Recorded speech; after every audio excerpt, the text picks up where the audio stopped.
Elimination Sunday concludes with a doubleheader between the Oregon Ducks and the four-time defending national champion Sooners, trying to keep the greatest dynasty in college softball alive.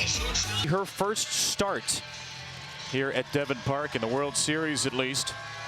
Oklahoma 51-8, Oregon 54-9. The Sooners trying to extend their historic run. The Ducks trying to deny the dynasty. And we are underway on this first day of June with ball one at 6:12 local on a steamy Sunday from Kirsten Deal to Kai Lushar. The junior lefty, the senior left-handed batter, Lushar, will take a strike. That's Chad Steers with a plate today. Jim Bertuzzi at first, Aaron Peterson second, and Steve Gould is the umpire at third. We saw Oklahoma a couple of times against Ashton Maloney in Texas employ this five-person infield shift. Oh, they're lucky because they put Sydney Barker as their starting right fielder, and she's a shortstop coming into the program. So Sydney Barker, number 77, playing second base right now with three infielders over on the left side, and that means that right field is completely open, but they're anticipating Lushar put something on the left side, trying to squeeze her with her speed. 2-2 for Lushar. And if she ends up pulling it and hitting the right field, it will be an in-the-park home run with her speed. Only 5 extra base hits on the year, and she will strike out swinging. Could have been 7 in the infield, doesn't matter. Kirsten Deal doesn't need any help. That's a great start for Kirsten Deal. Get her curveball working, this lefty-on-lefty matchup. Very comfortable against left-handed hitters because she can spin that curveball away from them as Lushar pulls toward first base, trying to use her speed through the box, and you can see her pull toward the first base side. Kedri Lushar, the number 2 hitter, younger sister of Kai. Both are seniors. Kai took a redshirt year. Kedri was a second-team All-American. She's in the midst of one of the best seasons in Ducks history. Second in RBIs, tied for second in doubles. And Kedri chases a high one from Deal, 1-1. Yeah, if Oregon wants to have success, they need to get the top of their order on. They need to get their speed on. It just puts so much pressure on any defense that they face, even a really strong defense like Oklahoma has in the infield, notoriously strong on the infield and a high fielding percentage.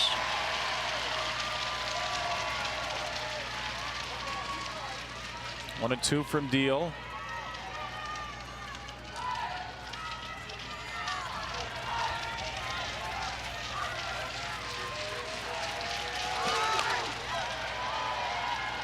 We saw the Ducks on Friday stave off elimination in a 6-5 win over Ole Miss. They jumped out to a 5-2 lead after 5, gave up 3 in the 7th, and then Kedri Lushar walked it off literally with a bases loaded, base on balls in the 10th. Ducks had 12 hits, 5 walks in that game. Typically good base running. Second most steals in the country. Can they get a base runner here? Outside for ball 2. Look, it is a vaunted Oklahoma team, Amanda. Obviously, it's a young group, but they're still Oklahoma. How does Oregon win this game, and what can they do offensively? Offensively, they need to be able to get some people on and take pitches like that to put pressure on Kirsten Deal and not chase, and then swing at pitches over the plate like that. So offensively, put pressure on Kirsten Deal. She's facing elimination too. And if you're Oregon entering this game, you think, all right, we're the 16 seed. We're not supposed to win. Nobody's expecting us to win. So have great at bats, have patience at the plate, and make Kirsten Deal make a mistake. And then when she does, you have to be ready for it. And a tough at-bat here. Kedri Lushar making Deal work. 3 2-strike foul balls. Riley McCoy, great power hitter, is on deck, and the designated player spot again today. For the champions of the Big Ten in their first year in that conference, the Ducks, who went 19-3 in the league, 2 wins shy of a program single-season record. They won 56 in 2014, and that is the first of 2 years Oregon's made the World Series semis. To get to the semis that year, they beat Oklahoma. 3-2 for Kedri Luchard. Is popped out of play. It's a great at bat. 14 pitches into the inning. Kedri Luchard has seen just about everything out of the hand of Kirsten Deal here, making her work.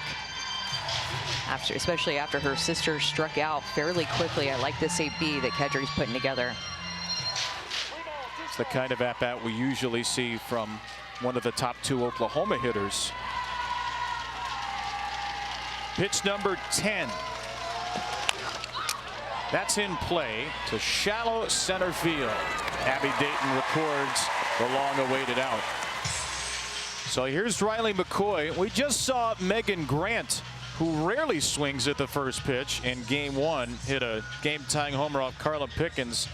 Kirsten Deal ought to be careful here because Riley McCoy will swing at the first pitch. The 4th highest OPS, that's on base plus slugging, on the first pitch in Division I. And she was careful. Multiple home runs on that first pitch, hitting over 500. I mean, the numbers are crazy when you look at how aggressive Riley McCoy likes to be and the success that she has early in the count.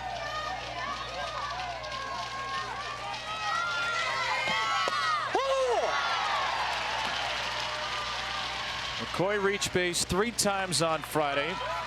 Walked twice, had an RBI double. 4 3-ball counts. In fact, 4 full counts and a 2-0 count. Ole Miss pitchers were awfully careful with her. And McCoy chases one up and out of the zone. And eventually pops out to a sliding right fielder, Sydney Barker, as Agbayani vacated the premises. Sydney Barker is so athletic, and Agbayani wasn't too far behind her, but maybe she lost it, maybe Barker called it. They still come away with an out, but woo, that was a close one. A major threat in the 2 spot, though, for the Sooners. They're not going to see Lindsey Grine, the All-American, at least not to start. It'll be a big moment, Amanda, for Elise Sokolski. Yeah, a great opportunity for Sokolski to get her first start here at the Women's College World Series. We haven't seen her a lot, but we know that she throws her rise ball the most out of any pitch. She can throw that pitch on multiple levels, has really good spin, will also work that pitch away. Besides her rise ball, she'll also mix in a drop ball that she's throwing a lot more this year. In fact, she's throwing that pitch 14% more than what she did last year. And her teammates rave about her changeup that she throws about 21% of the time. We haven't seen that a lot because we haven't seen her a lot. Can't wait to see her mixed speeds against OU. Facing Cassidy Pickering to start. The All-American takes well upstairs.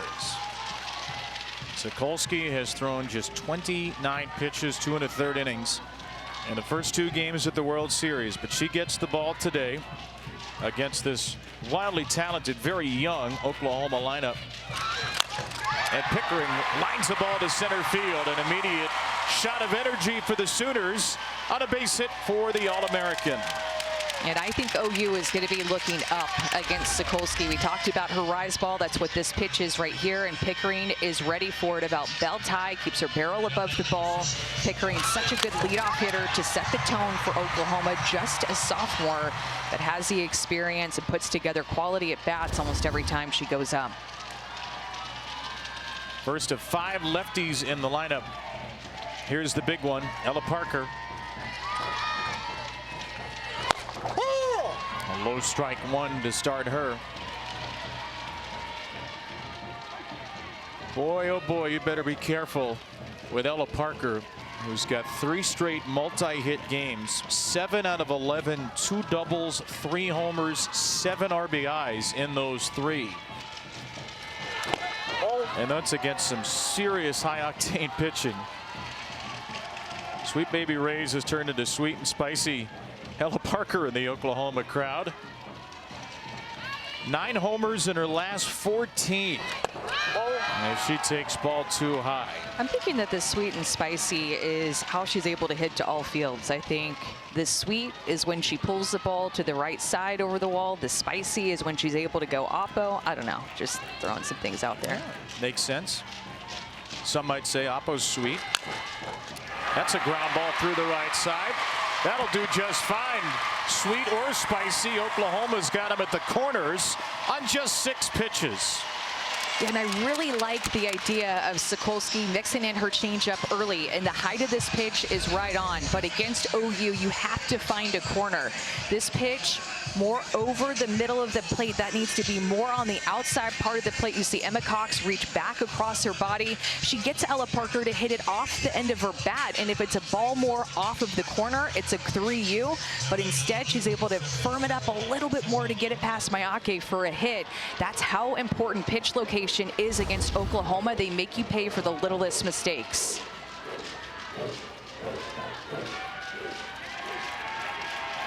And Oregon's going to take a rather early timeout here. Well, this is Sydney Romero, not Missy Lombardi, the former Oklahoma great, although you could say that about Missy as well, both of whom were national champions at OU. It's going to be the young assistant Romero, not the 7th-year head coach Lombardi. I love it. And we have a first and third situation right now. Sydney Romero not only was a player at Oklahoma, was on staff for a year or two working with Oklahoma, so she knows all their plays, wants to talk to them, her defense, about all the different possibilities that Oklahoma might run here in a first and third, and make sure everybody is on the same page in this situation. Tons of familiarity with these programs. Patty Gasso's long-time assistant, Missy Lombardi at Oregon. Great respect between the two programs.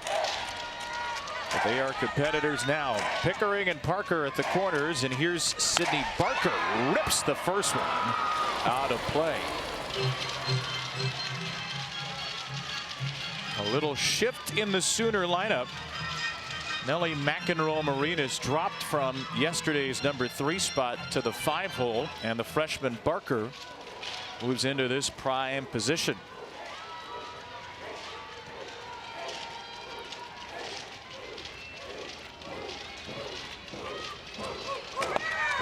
Parker will run. Oregon will throw it through. The tag's a little bit late on a strong throw by Emma Cox. Emma Cox has a strong arm and a tremendous transfer. She's so quick, throws through to Sinicki, but it was how Sinicki caught it that she kind of got, she caught it wrong and couldn't go down quick enough. I thought that could have been an out with the throw through. Barker pops it up on the infield, and Oregon gets the first out with the runners standing still in scoring position.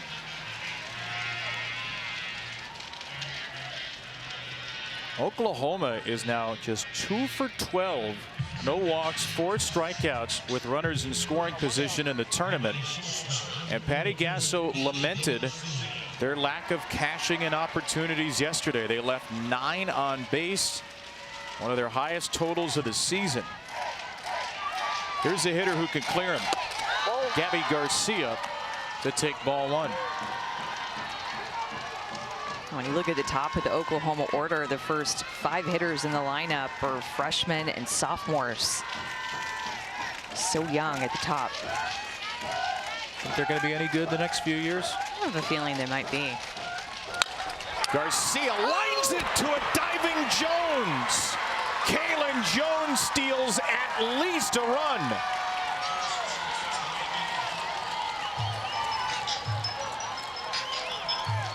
Right place at the right time by Kaylin Jones. This is a changeup that Gabby Garcia barrels up. She's on time with it, but Kaylin Jones is in the exact right spot to be able to grab that line drive. The past 2 outs have both been on changeups. Sokolsky's going to that pitch a little bit more with runners in scoring position. Great play by a terrific Duck defense, which was a very embattled unit. On Friday night, Oregon made 3 errors in the first 4 innings, tied a season high for a game. Still a program record 980 fielding percentage, though. And they're 1 out away from escaping this. The redshirt freshman, McEnroe Marinas, takes off the plate.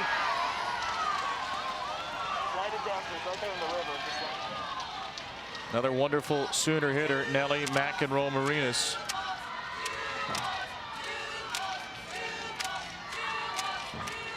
It sounds even better against the rings on the hand. As always, there is a strong contingent of former Sooner greats here in the crowd, with the hardware to boot.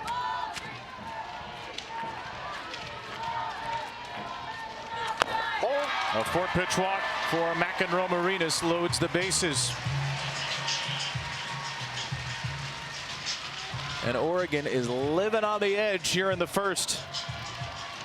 This part, though, about walking Nelly is just that now your infield has a force at any base. Couple pitchers warming up for Oregon already. Double barrel action with Stacy Chambers, and looks like through the net, Lindsey Grine. It is indeed Lindsey Grine on the right, the starter of the first 2 games. Won't be a long leash for Sokolsky today. Sydney Sanders, the only senior in the lineup for Oklahoma, finds herself thrust into the spotlight. An All-American 3 years ago at Arizona State. So some familiarity with this Duck program.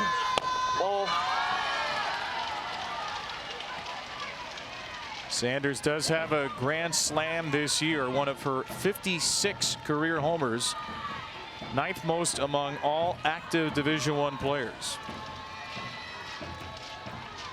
1-1 from Sokolsky.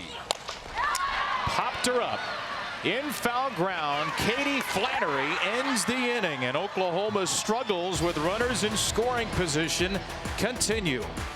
Top assistant in the country in 2017. In 2018, the Sooners pitching staff led the nation with a 1.12 ERA, and she has her hands full facing Patty this afternoon, as Gasso is 63-3 all time against her former assistants, and all 3 of those losses have come against Tim Walton, guys. That's awesome, awesome stuff, Taylor, and amazing to see that hug before the game.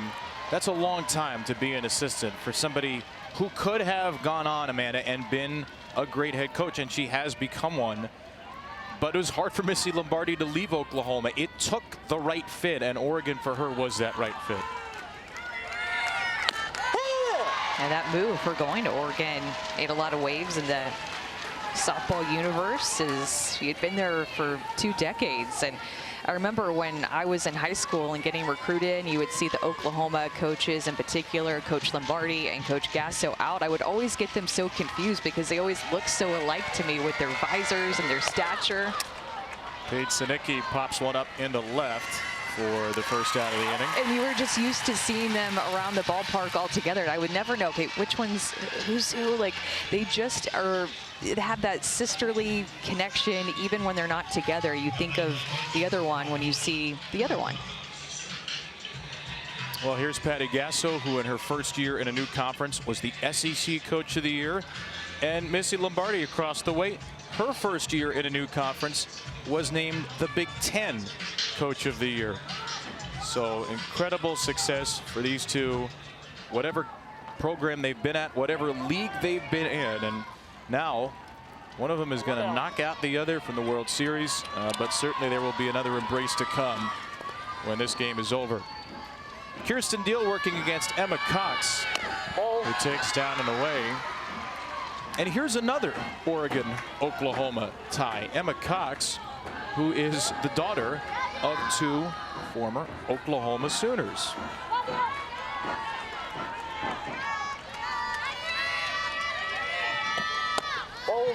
Emma's father, Darren, was a baseball player at Oklahoma, was an All-American catcher, ended up getting a cup of coffee with the Montreal Expos, and mother Karen was a softball player at Oklahoma. So the connection from Norman to Eugene runs deeper than you might geographically think. There are so many daughters of former players who were at this World Series. I was doing my prep, and I felt like I kept writing one after another. And Emma Cox was one of them with that OU connection. And she's had a really good freshman year and been an on-base machine in the tournament with 9 walks to only 1 strikeout here in the NCAA tournament.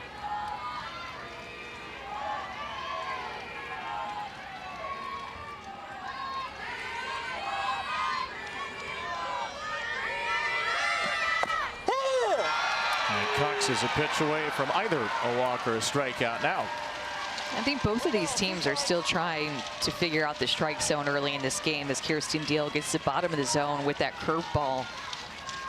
Where Emma Cox gets a great view with catching Sokolsky in this game to see what's a ball and what's a strike. Cox swings and misses. Deal with a couple of Ks in the first 5 batters.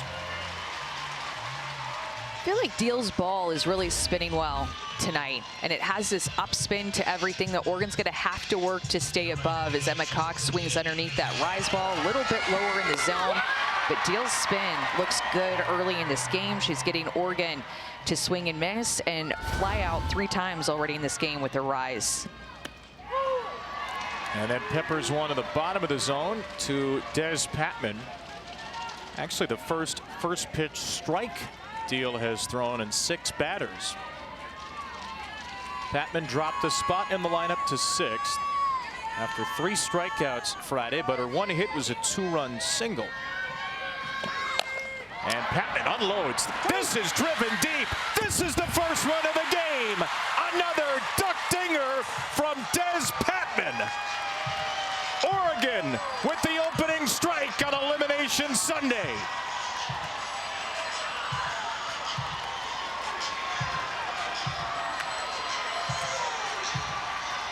Des Patman has been so clutch, but remember, she struck out 3 times against Ole Miss and got pinch hit for, and now she makes the absolute most of her first AB and getting a start in this game.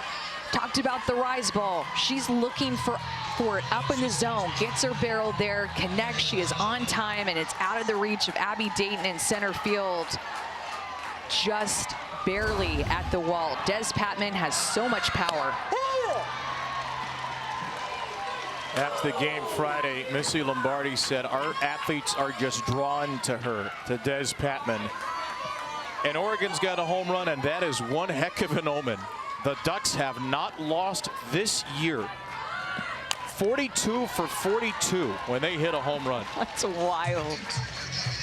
I mean, that stat is one that you have to be like, wait, are we sure that that one's right? And in fact, we double-checked it, we triple-checked it, and it is right. And if the Ducks are going to get to 43-0, my, oh my, what a win that would be. Des Patman with the first hit, the first base runner of the game for Oregon.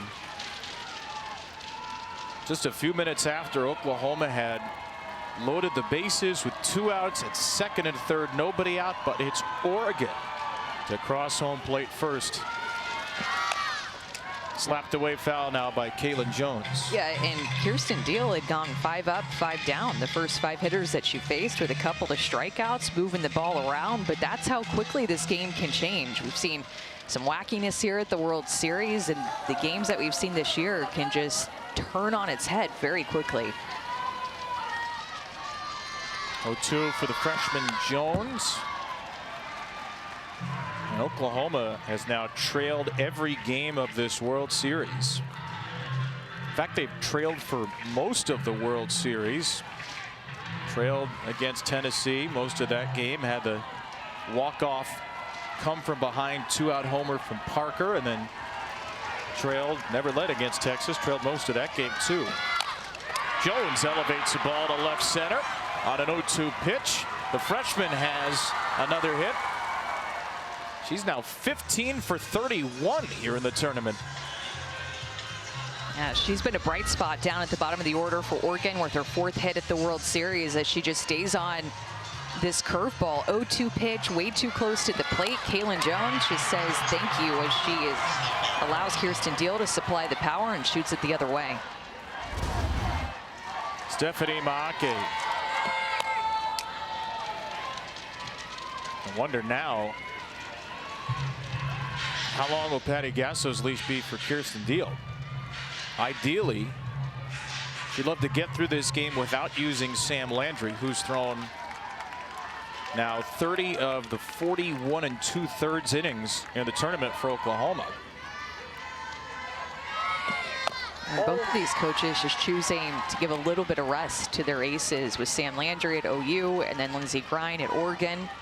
Just trying to see how deep into the game that their #2 pitcher can go. Just trying to play the long game too, knowing that if you're trying to win a national championship, you're going to have multiple pitchers. You cannot just throw one pitcher every day.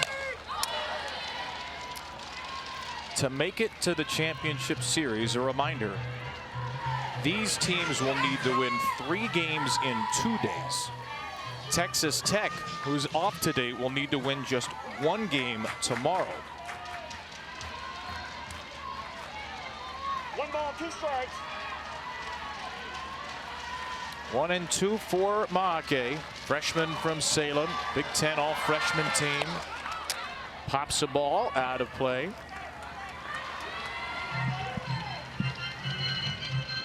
And there you have it, 7 Eastern, 6 local, 4 Pacific. Potentially noteworthy if you're a Duck fan. Texas Tech tomorrow night on ESPN. Starting to be that twilight shadowy time, which can make it even tougher on hitters. Ake chases one high. Jones was on the run on 1-2.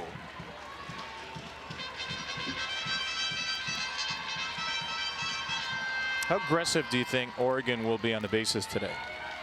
I think they'll be very aggressive with their speedier players, although Kalen Jones is there at first base, but hasn't run yet. I would be aggressive if I were them. Is not running on this pitch. Maake takes outside.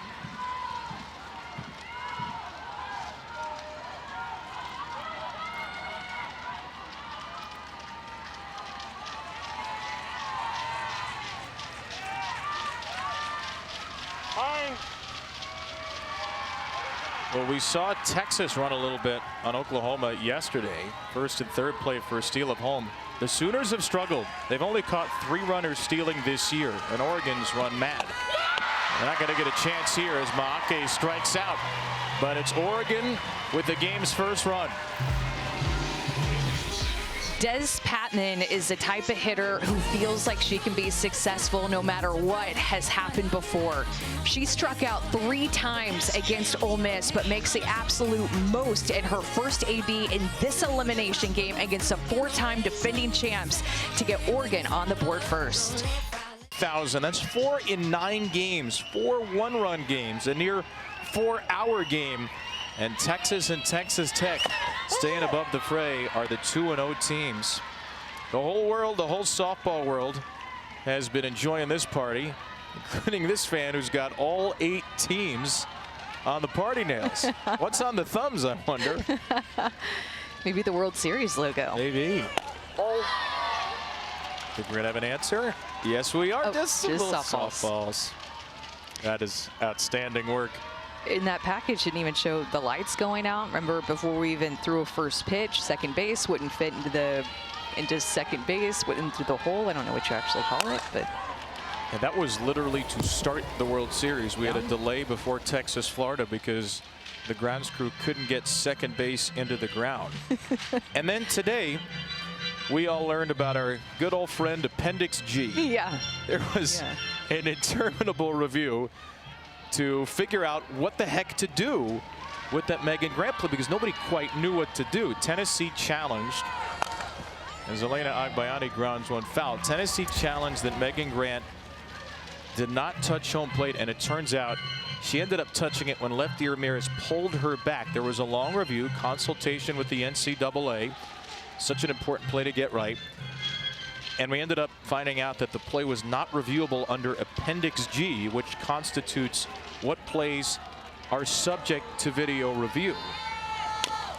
Tennessee went a little mad, as you figured they might, and it turned out they would win the game 2 innings later. But we just every day find something new and funny and hilarious and weird. And the great part about it all, man, it's all been during close, compelling games. Yes, the games have been so good.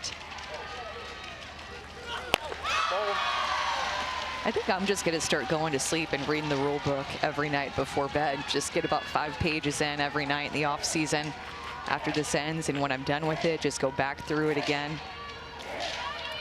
You're going to start that? I'm sorry, I'm going to do it again for the 6th or 7th time. That's exactly what I meant to hear. 3-2 for Agbayani. Elena Agbayani trying to lead off a rally in the Oklahoma second.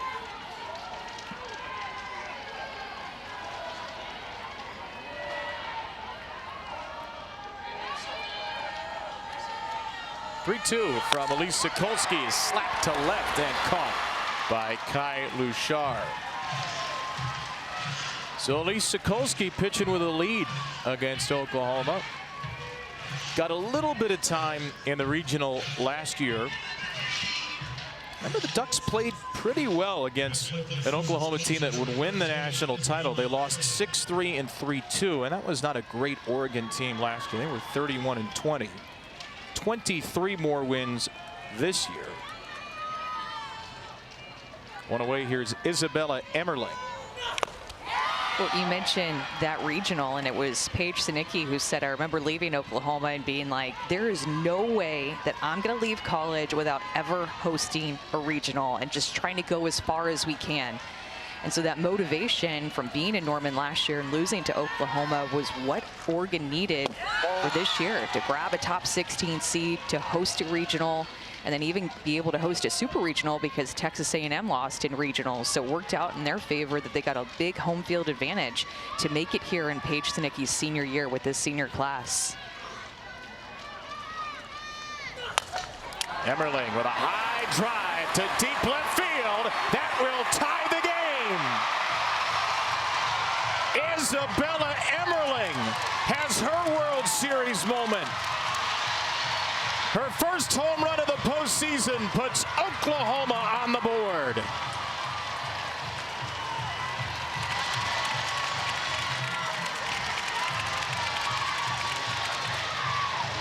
Sokolsky kind of touched her chest and said, that's my bad. And it is, because look at where this pitch location is. Emma Cox is set up on the outside corner. This has rise ball spin, but it moves right into Emmerling's swing. Just unloads on the inner half. It's about knee height with that rise ball spin, but Emma Cox wanted that pitch outside. It is inside, well over the plate, as Emma Cox was set up in the left-handed batter's box, wanting that about a ball off. Not a great pitch location, as we've seen Sokolsky struggle with command early in this game. That's a really big swing for Emmerling, who in SEC play this year was just 9 for 55, hitting 164. Missy Lombardi's going to come out and chat with Sokolsky. Say this, though, with Emmerling, 28 hits on the year. She doesn't get a lot, but she makes them count. That's her 12th home run, 16th extra base hit out of those 28. And Bella Emmerling has so much power. Look at her stay in her legs, her extension toward the left side of the field. And this is Sokolsky looking at her teammates saying, that's my bad. And it's a missed pitch. You can feel it out of your hand, moved right into her swing. Bella Emmerling has so much power. We saw it last year when she was at North Carolina, too. Home run ball to the family. Somebody's going to get this Bella bomb.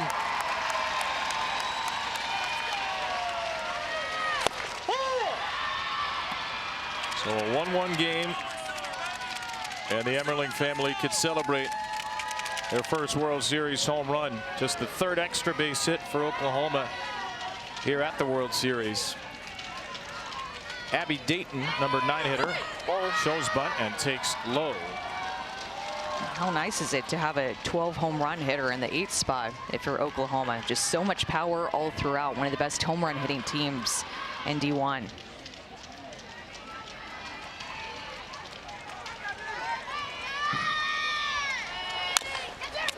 Dayton over to first and Mock it.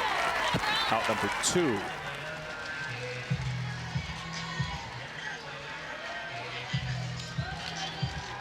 Oh, this is such a deep, powerful lineup for Oklahoma, which has scored 51% of its runs via homer, the second best rate in Division I.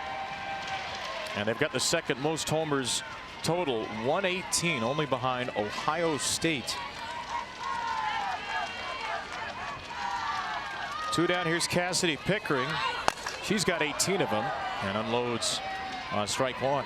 Well, it's no surprise, too, Kevin, that there's only been 5 games this season that OU did not hit a home run in.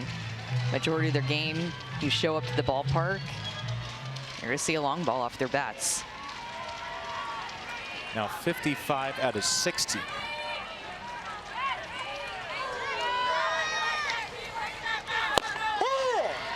Right in there to Pickering, 0-2. In fact, yesterday was just the second game Oklahoma did not have an extra base hit this year.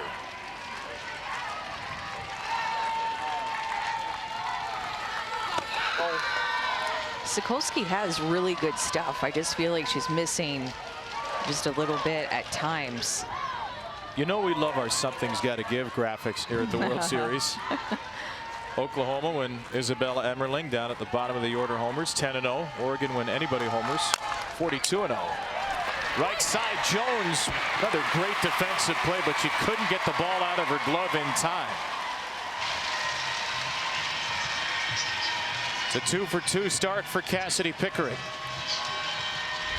And so Kaylin Jones playing just a shade up the middle of the field, and because she's playing a couple of steps more towards second base, this is going to be a rangy play for her, and they just can't get the ball out of her glove. I think still she was able to get to that ball, had a chance to get her out, but couldn't make the transfer. So that extends the inning for Ella Parker, who's ripping at the first pitch.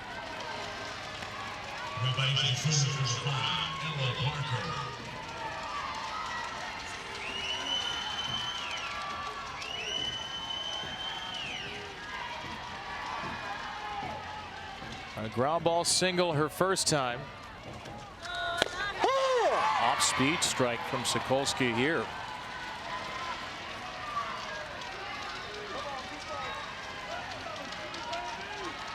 "12 for 25 tournament for the All-American Ella Parker.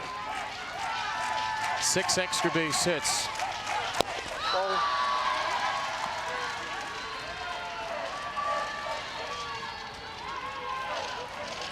Got off to a great start, then really slowed in SEC play, but she has come on like a house on fire in the last month or so. Parker pops it out of play. And she's done this all, Amanda, with a pretty serious lower leg injury that's caused her to wear a boot at times in the dugout before games. But she's been able to play through the pain. And not only play, but play maybe the best softball of her life.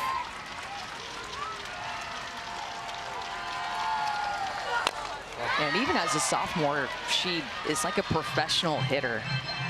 She can take a walk. She has the speed, even as she's battling that lower leg injury, as you mentioned. And I think she's just gotten comfortable with playing through the pain, because that's what Patty Gasso said. So as the season has gone on, she's just learned to deal with it. Even in between her at bats, she puts a boot back on.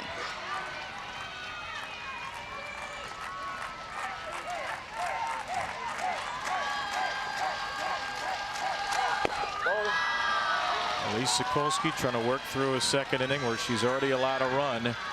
And Lindsey Grine is ready and waiting if her numbers to be called out of that Oregon bullpen. Watching from behind the fence, hoping Ella Parker won't hit one over the fence. And Parker rips it to right instead. It's in play, but it's another hit. Parker and Pickering are 2 for 2, and once again, they're at the corners. Ella Parker in this at-bat did such a good job of fouling off down to where Sokolsky only had one option to try to go up with her rise ball, and Ella Parker just gets there with her barrel, line drive out to the right side of the field. Good piece of two-strike hitting. She battled in that at-bat to get Sokolsky to throw something else. Parker was a little hesitant with something down. She goes to the rise ball and gets Pickering all the way to third base. She already has a steal in the game in a first and third situation. So from Parker to Barker, the freshman Sydney Barker takes a strike. 8 out of 12 first pitch strikes for Sokolsky, who does not have a strikeout. He's trying to get through 2 jams with only 1 run allowed. Left the bases loaded in the first.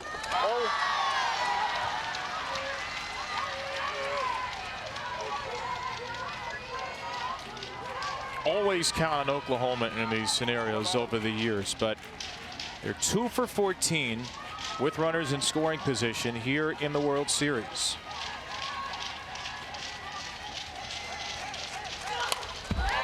Good swing by Barker, but it's 1-2.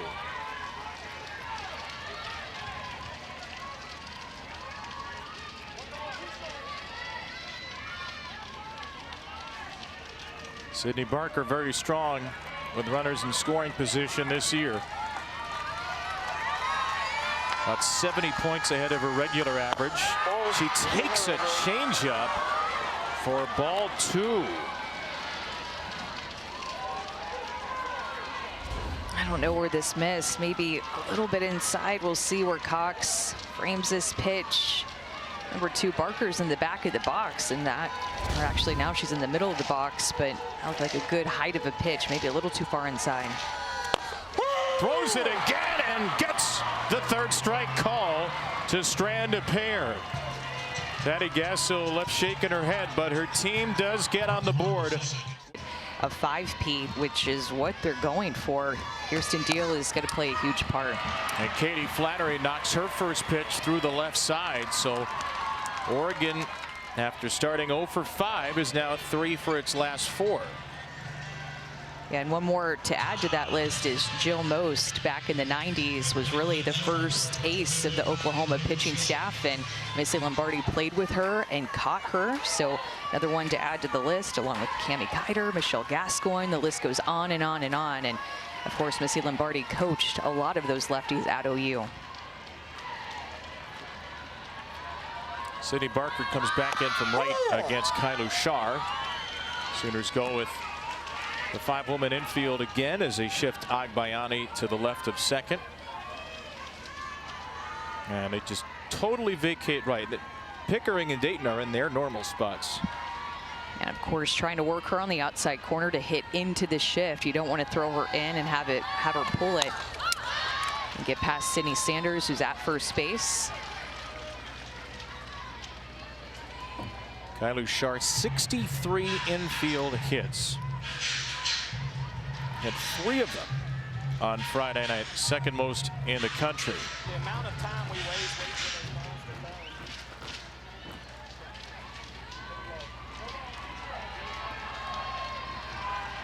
balls to Only Reagan Shockey of Arizona more infield hits on the year. And Lushar.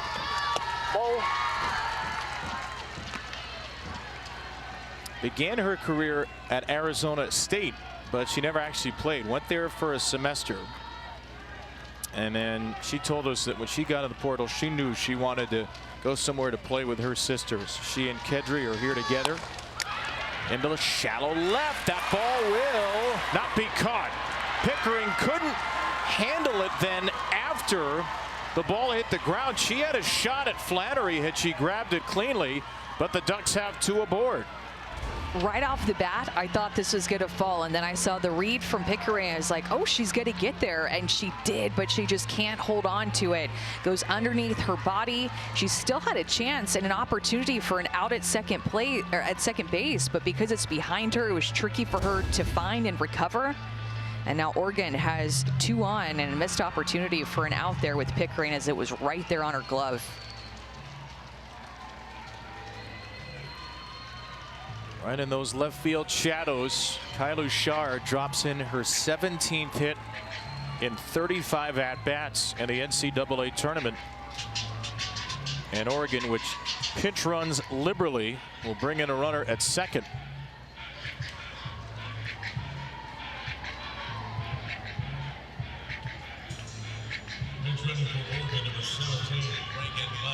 Well, that's 4 for the last 5 for the Ducks. Will bring Reagan Legg, best named pinch runner in America, on the run for Flannery.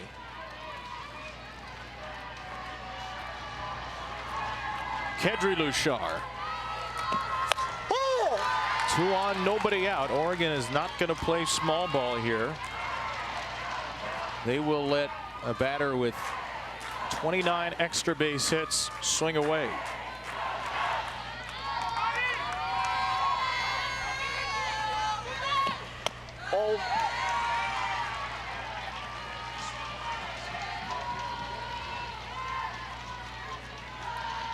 No team in the country has a better batting average with runners in scoring position than Oregon's .391, and they're 7 for 17 with 2 walks here at the World Series. Lushar, a little blooper left side, that's caught, and it is a double play.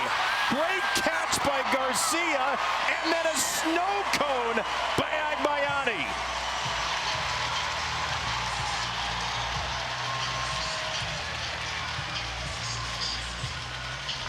It looked like another one was going to fall on the left side, but Gabby Garcia got such a good read and stretch, and then the throw picked by Ilana Agbayani, who's a Gold Glove second baseman. His leg dove in and said she was off the bag as she motioned toward the Oregon dugout. Did she get her foot back in time?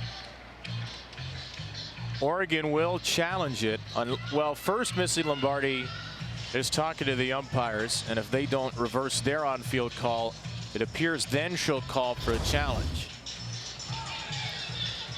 To me, like, she got her cleat back in time, but I also want to see a couple of different angles. The call on the field is out at second base. Oregon is challenging. Well, you're going to get your wish.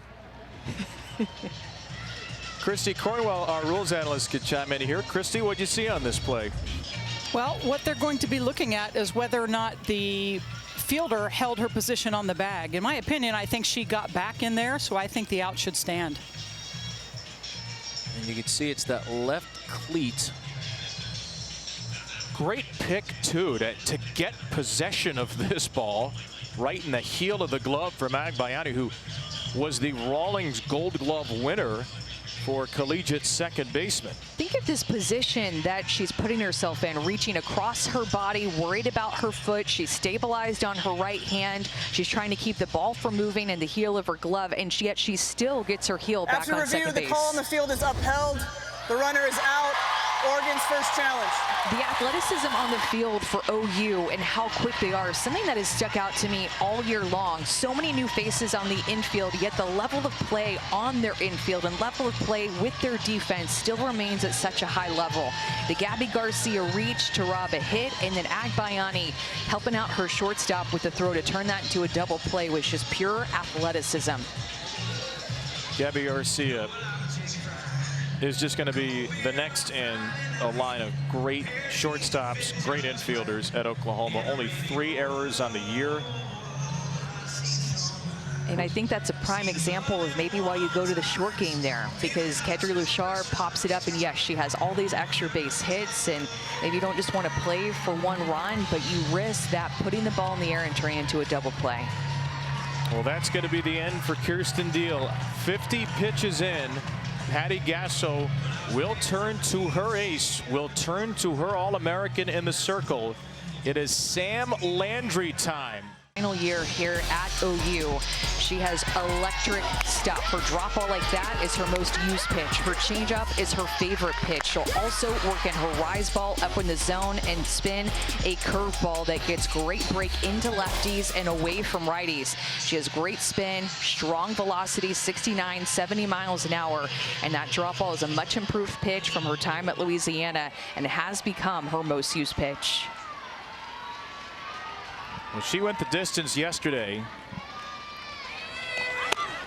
And certainly Patty Gasso would have preferred not to use Landry today, knowing that if Oklahoma wins, they've still got to play 2 tomorrow. But Oregon was 4 for its last 6. Huge hitter coming up. She felt like this was the time to do it, clearly. And it's Landry against a fellow All-American in Riley McCoy. And it's a pitch timer violation against Landry. So you can't have your hands together for more than 5 seconds. Okay, we hear from Chad Steers right there. We just told her you can't have your hands together for more than 5 seconds. So it's not a timer violation. It's a violation because Sam Landry had her hands together. Not a violation of the clock. But we heard from Chad Steers, and Patty Gasso will talk it over with him. Yeah, I don't think I've ever heard that called before. And you can tell that Sam Landry is very frustrated with that call, too.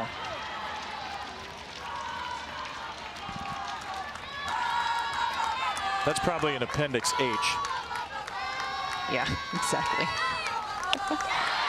So 2-1 to McCoy. I think that's just going to make her a little bit mad and make her pitches a little bit more nasty in this inning. I'd be a little worried if I was Riley McCoy with that look. The glare through the glasses. McCoy started to swing. Lechar's on the run. It was not a foul ball. It was a swing and miss. So Kai Lechar just stole her 60th base on strike 2.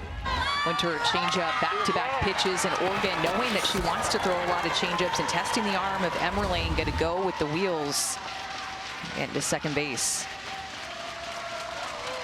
2-2 is up and in.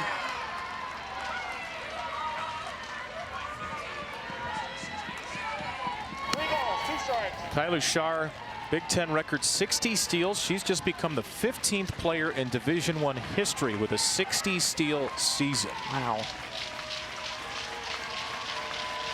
And she's at second for McCoy, who takes ball 4 to put 2 Ducks aboard again.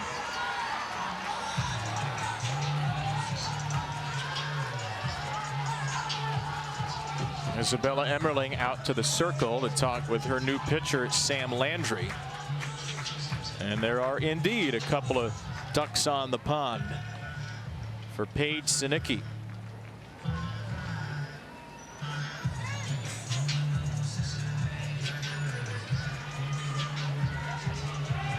Sinicki has been the heartbeat of this Oregon team and one of the heartbeats of this program for 4 years running.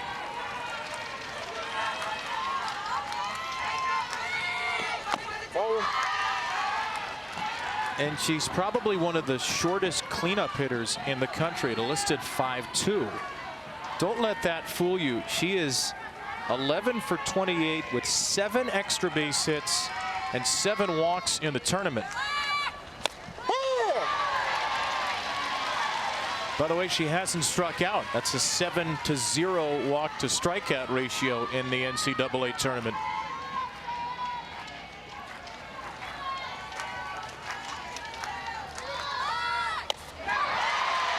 Landry's got her in a 1-2 hole here. And Sam Landry loves to go to that changeup as much as she can. She told me that is her favorite pitch to throw. Has a ton of confidence in her changeup.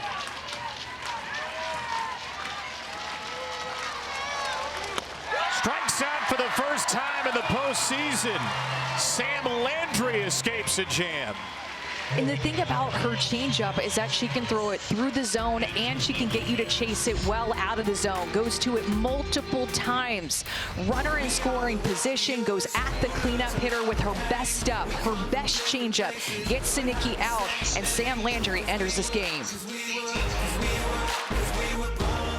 Traffic, 2 innings, 5 hits, a walk, a strikeout, only the 1 earned run. So middle of the order, Gabby Garcia takes high from Grind.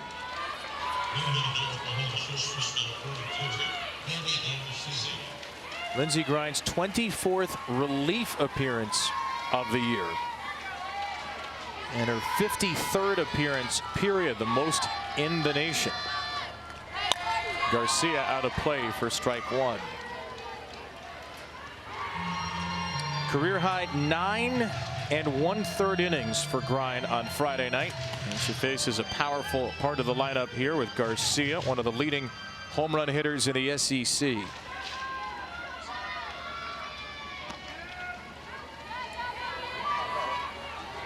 One ball, 1 Garcia, McEnroe, Marinas, and Sanders against the 30-2 right-hander.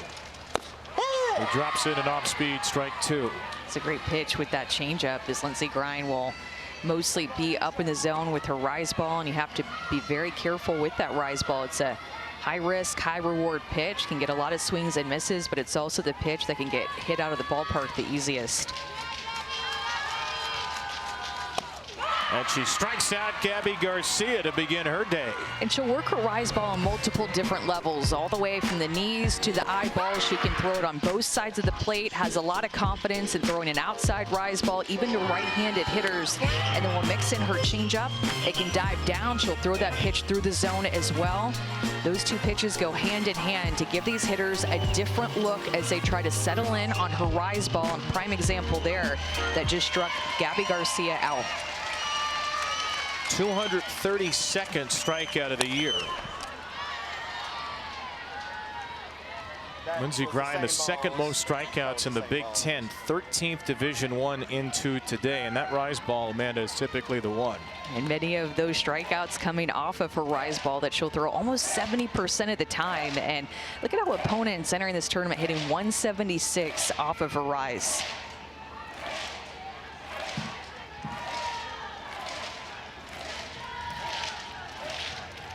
Ellie McEnroe Marinas walked on 4 pitches her first time. Cox wants time.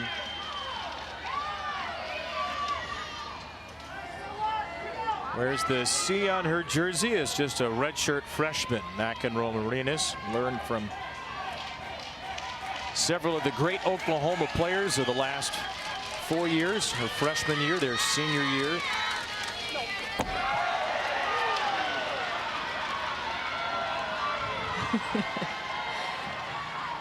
Always cause everybody to smile when you throw one well over your catcher's head, who stands at about 6 feet tall already and still can't reach it. Woo, right into your living room. I think that one's going to be on the next re-tease. You're right there, Sax.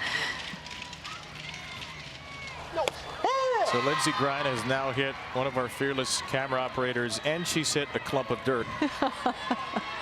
What can't she do? Well, we're only in the third. You're going to have to see what happens. Can't wait. She is having a ball out there right now, too. 1-2 for Oklahoma's 5-hitter. Down and away.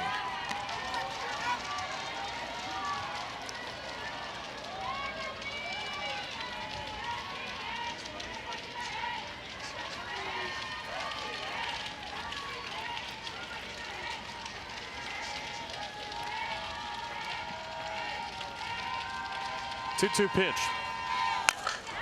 Through the left side, McEnroe Marinas reaches for the second time. But who has better aim than Lindsey Grine? This was 2 nights ago. That was a clump of dirt off of her cleat. I think the pitch was a strike, by the way. Yes, it was. And then got dirt into Emma Cox's eyes, and we were all very confused because we didn't know this right when the pitch happened of why Emma Cox was going down. And then we had these amazing replays by our amazing crew, and able to see it, and that pitch since has gone viral. The greatest pitch into dirt at the greatest show on dirt. And Brian Sachs thankfully protected by a screen and a netting. I'm sure that gave you a jolt, though, didn't it? We have as good of a camera crew as you're going to find anywhere at this event. They are the real stars. There are stars on the field, and then we've got stars all over the field. We're here for these double-header days that feel like triple-header days sometimes, and these quadruple-header days that feel like quintuple-header days. So thanks to everybody with our crew who's put in so many long hours. It is a genuine labor of love for all of us to bring you this World Series now in its 43rd year. And this is not a scene that many folks who were watching 42 years ago could have imagined. This gorgeous stadium with a second deck. Not many empty seats tonight. Strike one to Sid Sanders. When Oklahoma won their first national championship in 2000, that area down the left field line wasn't seats. It was just a berm to just go and lay a blanket out on, have a picnic, sit and enjoy. And now it is a double-decker where you can take a seat all down the line and all around the field.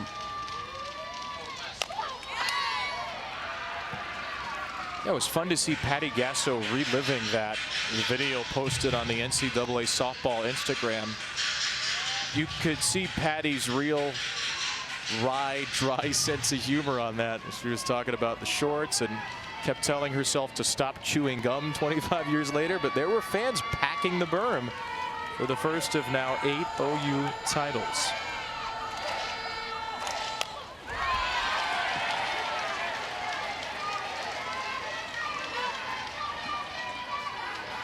Well, Lindsey Grine is throwing in relief. She's done now twice in the tournament. Did a couple of times down the stretch as well. She's struggled out of the bullpen the last 3 outings. 10 earned runs and 7 innings in relief. Oregon needs 5 out of her in all likelihood tonight. That's upstairs, 3-2 for Sid Sanders. And Sydney Sanders has such a good eye. That's a pitch that Lindsey Grine is used to seeing hitters swing at, but Sid Sanders just didn't even really flinch on it. So it started at a certain level and knew that that pitch was going to continue to rise out of the zone. Sanders drills this ball deep left field and gone.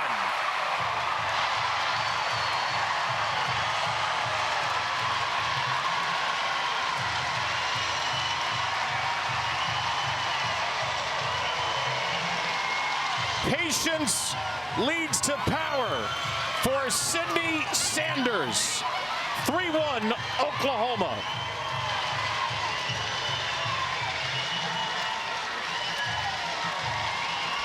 So the pitch before the home run was the rise ball that Lindsey Grine wanted Sid Sanders to swing at. She takes it to get to that pitch, the changeup over the heart of the plate, and it is a mistake, and she just does not miss. Sid Sanders on time for a slower speed at 58 miles an hour, and everything came down to taking the rise ball to get to that pitch so that Grine would make a mistake and Sid Sanders would hit it out of this ballpark and break up the tie.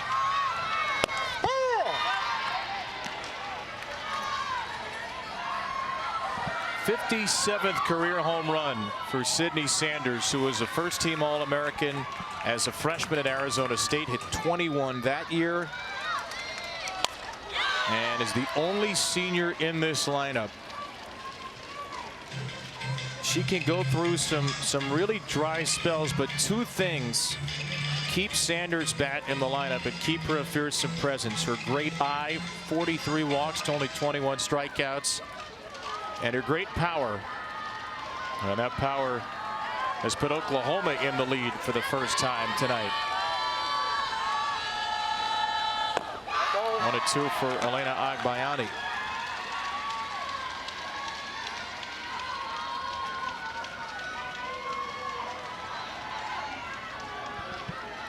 And yet another tough start to a relief outing for Lindsey Grine.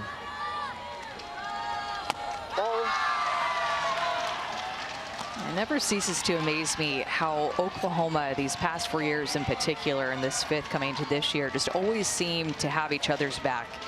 Gabby Garcia starts out this inning by striking out. Nellie McEnroe-Marinas comes up with a 2-strike hit, and then another 2-strike home run by Sanders.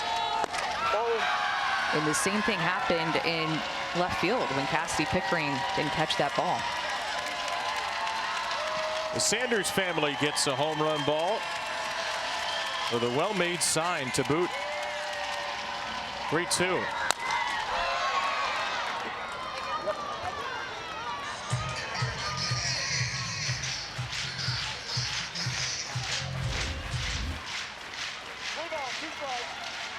Beautiful swing by Sydney Sanders, who has had power all throughout her 4 years. Sitting back on a changeup that was left up in the zone. Center field from Agbayani for the second out. Sid Sanders' first RBIs of the NCAA tournament. had been just 2 for 15 with 4 walks since the start of regional play.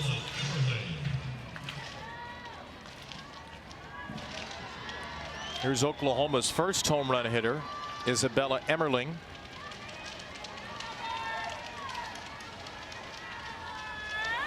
Ball.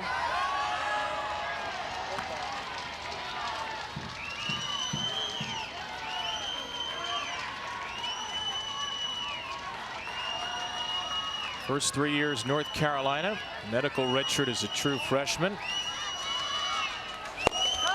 Big swing there from Emmerling, who had 14 homers a season ago, another dozen this year.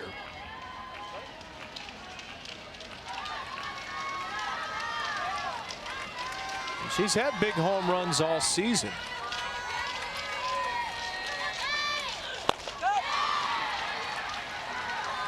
Some big hacks on that rise ball that Lindsey Grimes going right up and down her hands.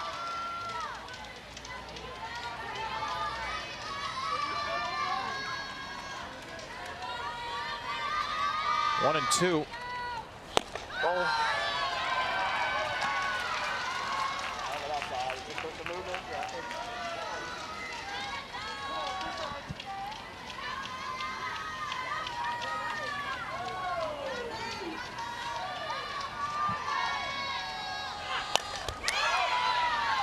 That will reach the net.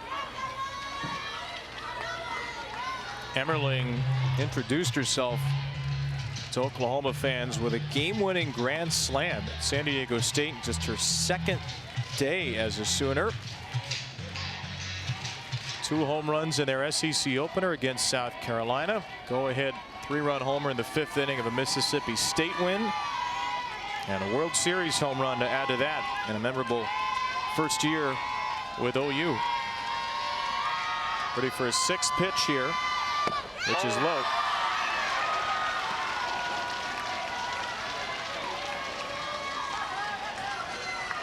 Three straight full counts. And Lindsey Grimes about to throw a 30th pitch in her first inning of the game.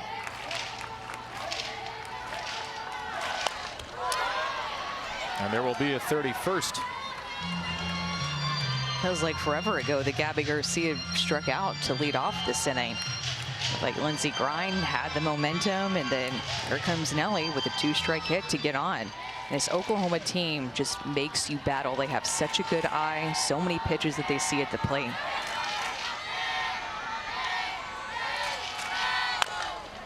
Chop to third, skips away from Flannery. Bouchard retrieved it quickly to hold Emmerling to a single, but Isabella Emmerling with a 1-for-9 start to the tournament has got 2 for 2. And OU is forcing Grimes to go to her changeup more. This is a changeup hit hard into the ground, and Flannery can't handle it with the backhand.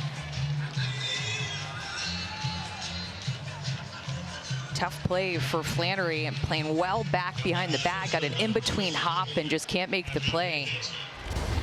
Well, Third time OU reaches. Sorry, Amanda, she's not currently 2 for 2 because that scored an error on Flannery. I think that should have been a hit. Yeah, having not been a softball third baseman myself, I think that's a pretty tough one to make. It's a tough one. It's a long throw, even if you pick it. Yeah, it's true. So we'll put it in pencil for now. 1-1 to Abby Dayton. Would be just the 3rd error of the year for Flannery, who's an excellent third baseman.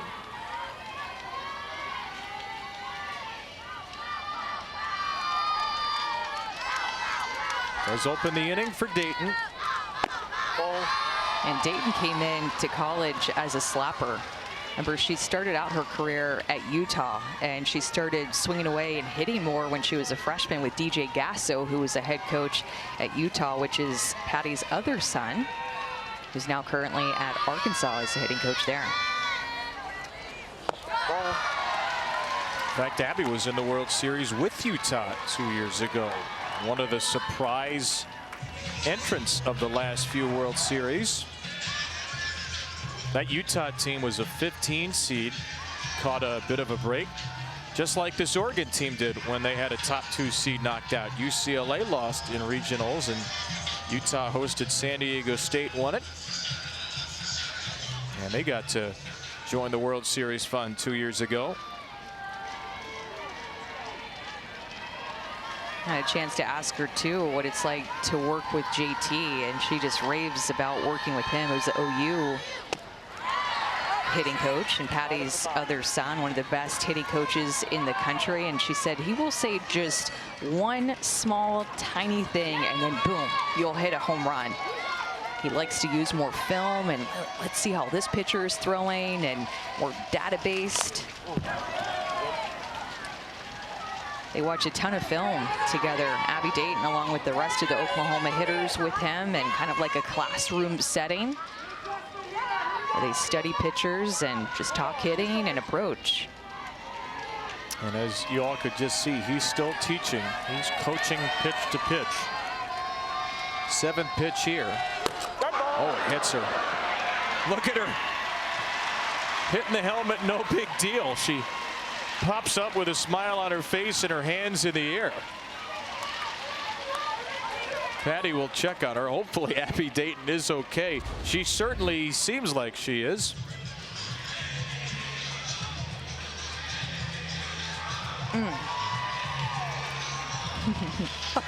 She has so much energy, Abby Dayton does. Oh, she took that like a champ, and Patty's still checking on her. She'll go back to first base.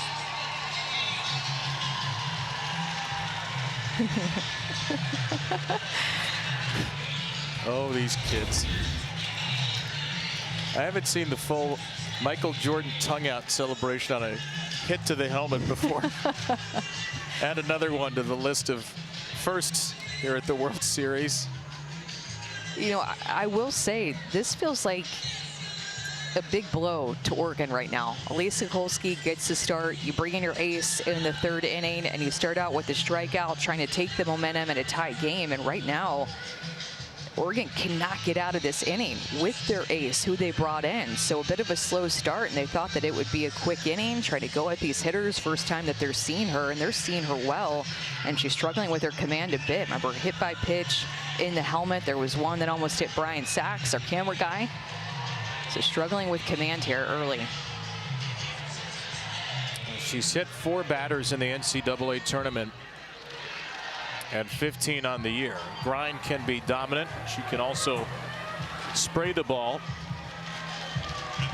And again, she came in this inning. That 38 number on the pitch counter, that's all here in the 3rd to just 6 batters. Now the first team All-American Pickering. First pitch swinging in the air, foul ground, and playable for Lushar. Oklahoma, though, is back in front. 39 pitch inning. This was the most impactful of the 39. Sid Sanders, among the nation's active home run leaders, has another big fly. Time since 2018, after winning the Big Ten in their first year. Oregon has won 4 elimination games to get here, had to win 3 in a row in the regional round, and then had to win on Friday night against Ole Miss in 10 innings to keep their season going. Emma Cox, the 5-hitter. Not a big fan of the first strike call. The second one is right in there from Sam Landry.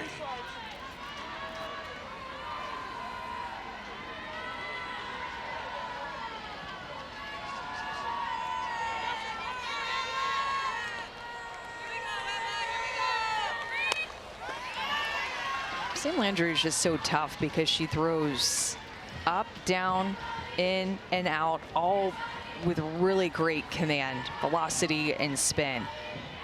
True rise ball spin, that drop ball she's been throwing more this year than what she did at Louisiana. She can come hard in with her screwball and then spin the ball away with it from a right-handed hitter with her curve.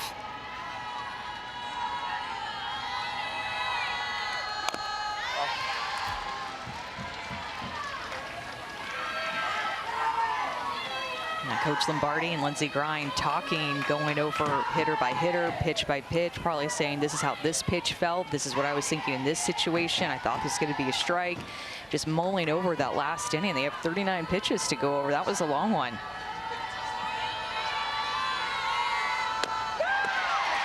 Changeup strikes out Emma Cox. Back-to-back Ks in relief for Landry. That changeup has always been a great pitch for Landry, but what has made it more effective even this year is the fact that she is throwing her drop ball more so that she tunnels those two pitches. And as a hitter, you don't know if that pitch is coming out of her hand at 70 or 58 because it comes out of the same tunnel and it's completely different speeds with same down movement. Again, she's throwing that pitch a lot tonight.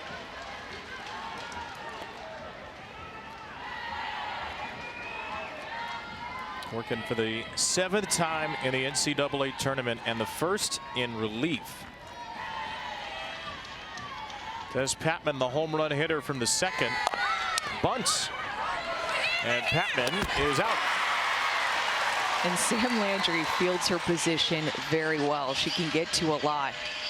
She's aggressive at bunts, aggressive with ground balls. She has a lot of confidence in fielding her position. She sees this bunt, and as a pitcher, you see the hitter bunt. You almost get to start your forward motion before you even let go of the pitch, anticipating one coming at you. She is on it, bare hands it.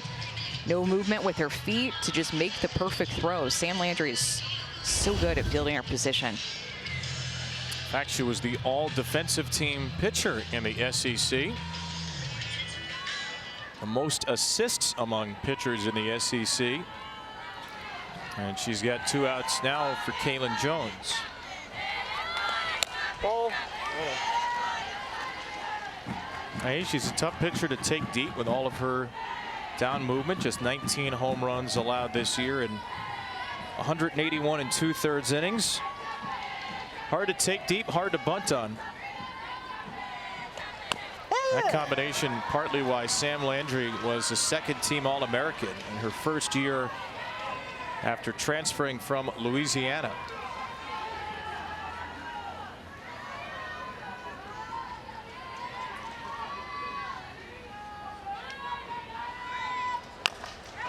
Chopped to the left side by Jones, and she's safe ahead of the throw from Garcia. 2 more hits for Kaylin Jones, who has been a star in the making this postseason. She has such great barrel control and is able to get on top of this pitch, drive it into the ground, and put Gabby Garcia deep into the hole.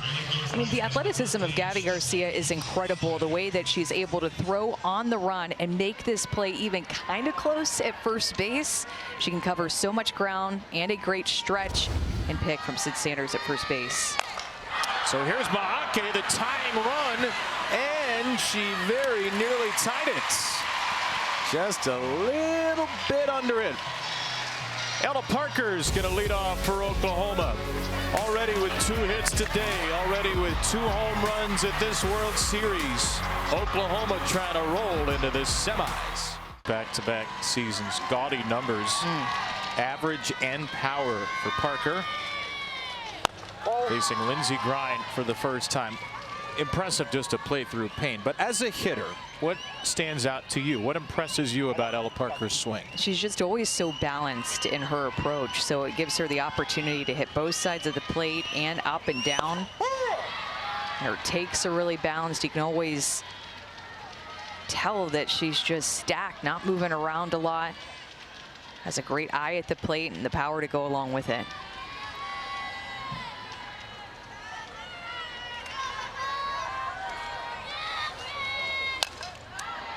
You could see the number 5 on her bag. She told the NCAA softball Instagram folks, another video posted there this week, she wears number 5 for Corey Seager, who is her favorite Dodger. 2-time World Series champion and a World Series MVP back in 2020.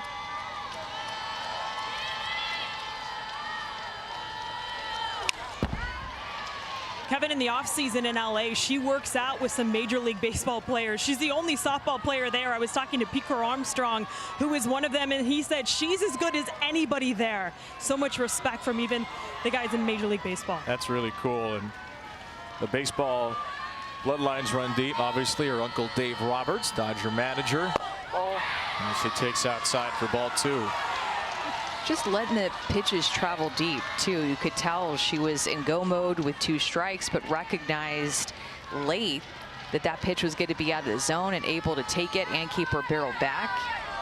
That's why she's such a good hitter with 2 strikes, too. To the right side, Jones makes the play.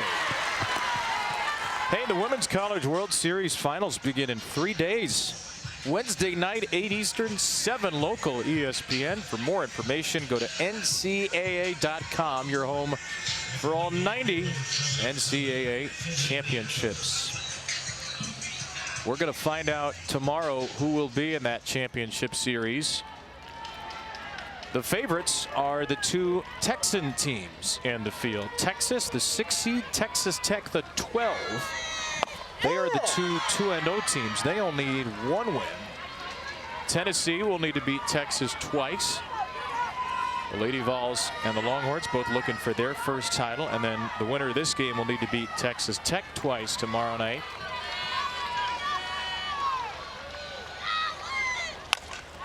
By the way, the lowest seed ever to win the national title since seeding began 2005 was a 10. That was Oklahoma. So you got a 12 that's a game away. You've got a 16 in Oregon that's still in the mix. Tennessee is a 7, would be the 2nd lowest seed ever.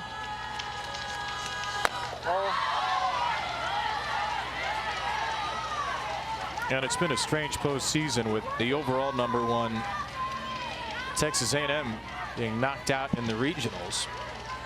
The 3 seed Florida was 2-out here at the World Series, so Oklahoma's the top seed remaining. Strike 3 to Sydney Barker. There's the 2nd K for Grind. And Lindsey Grind looking for a shorter inning here to follow up the 39 pitches that she threw last inning, and that rise ball is exactly what Lindsey Grind could do to these right-handed hitters. Eat them up and in on their hands. Nice job by Emma Cox to come away with that one. Foul tip right into her glove. 2 down. Here's Gabby Garcia.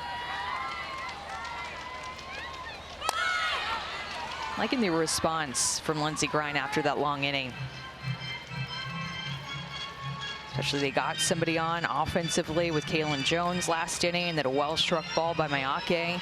Just trying to find some momentum here, just down by 2 runs. And after that long inning, it felt like Oklahoma was up by 3 or 4 runs, but that can change with a quick inning here.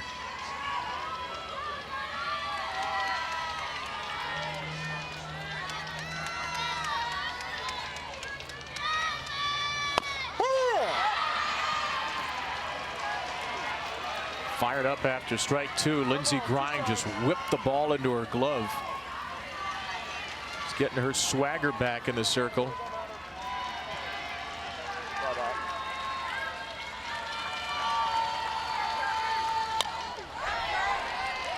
She does look so mean with this alter ego that she steps onto the field and into the circle with.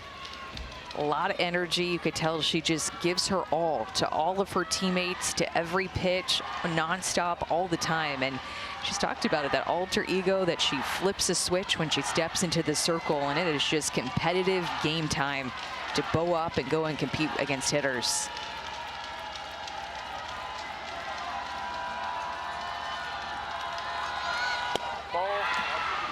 She wanted that ball 1.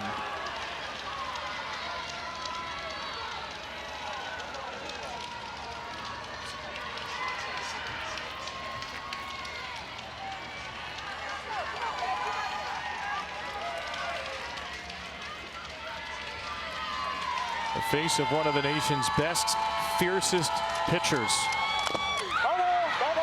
Almost had Garcia. And I heard Coach Lombardi talk about what she was talking about with Lindsey Grind, just working, trying to figure out the zone, maybe working with a little bit smaller of a zone through that changeup, and wanted that pitch to be called. Continuing just to look eye to eye with Emma Cox and really feel her catcher to work through this tight zone. 144 pitches on Friday night. Missy Lombardi was asked about Lindsey Grine after the game Friday. I guess technically she was asked Saturday morning. The game finished so late. She said there was no way she was coming out of the game. A straight up competitor, and she said it all starts in the weight room at Oregon, and the reason why Lindsey was able to finish that game is because of what she's done in the weight room. Career high 9 1/3 innings. Started the game, re-entered on Friday.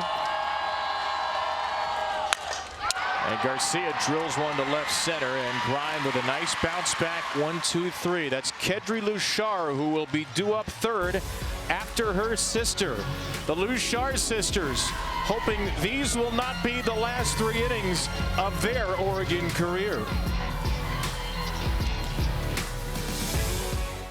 The longest championship streak in Division I softball, and they're trying to keep the drive for 5 alive.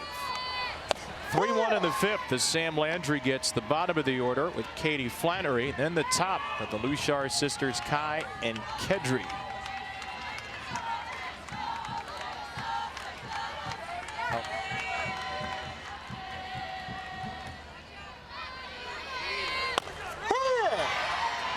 Inside strike, 0-2. No ball, 2 strikes.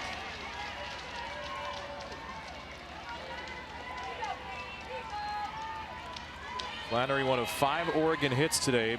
Only 1 against Landry in an inning and a third of relief. And this still jam pop-up is caught by Sanders. So could be potentially the last go-round for Kai and Kedri Lushar, the senior sisters from Carson City, Nevada. 16 months apart, Kai and Kedri, who were different age groups growing up in softball, but they did everything together as kids, including riding bikes through the mud ball fights, they told us, and lived a life often out of a trailer because their parents were members of the rodeo. Their mom and their dad participated in calf roping and barrels and ribbon running. And Kai and Kedri even did a little junior rodeo growing up. There they are, getting ready maybe to run around the barrels or do some stick horse rodeo. Really cool childhood. 2 kids who just love to compete, love to run around, and now they get to run around on this Oregon team that runs as much as anybody. And Kai got a special milestone last inning, her 60th steal. She became the 15th player in Division I history to steal 60. And the parents are here. Judy and Steve, mom and dad, to watch their daughters who have represented this program so brilliantly. And Steve used to hit the fly balls in the riding arena and also in the backyard too, but the riding arena was way more unique than just in the backyard. Traveling all over with their parents, eventually deciding to get a little bit more serious about travel softball. Oklahoma plays 5 in the infield again. Yeah.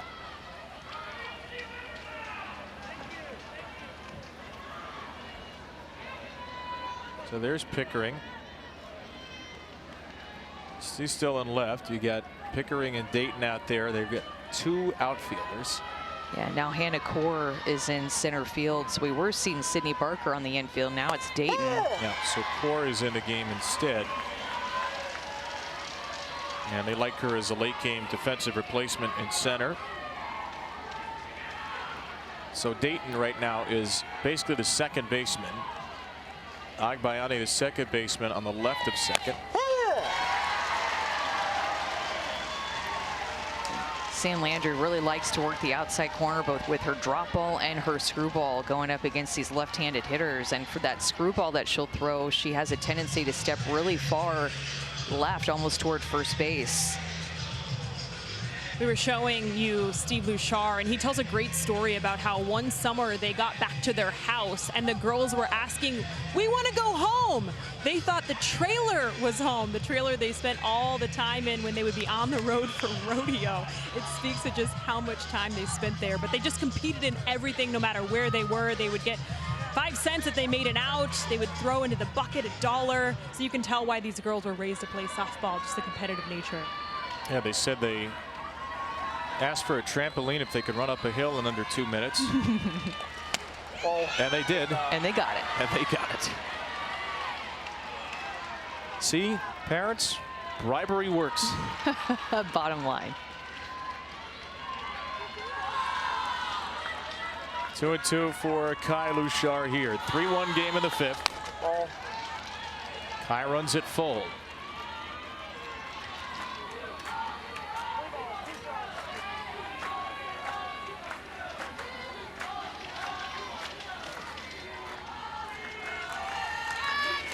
Her sister on deck as the tying run. And Kai, hoping to give her a chance to tie it, is thrown out by McEnroe-Marinas.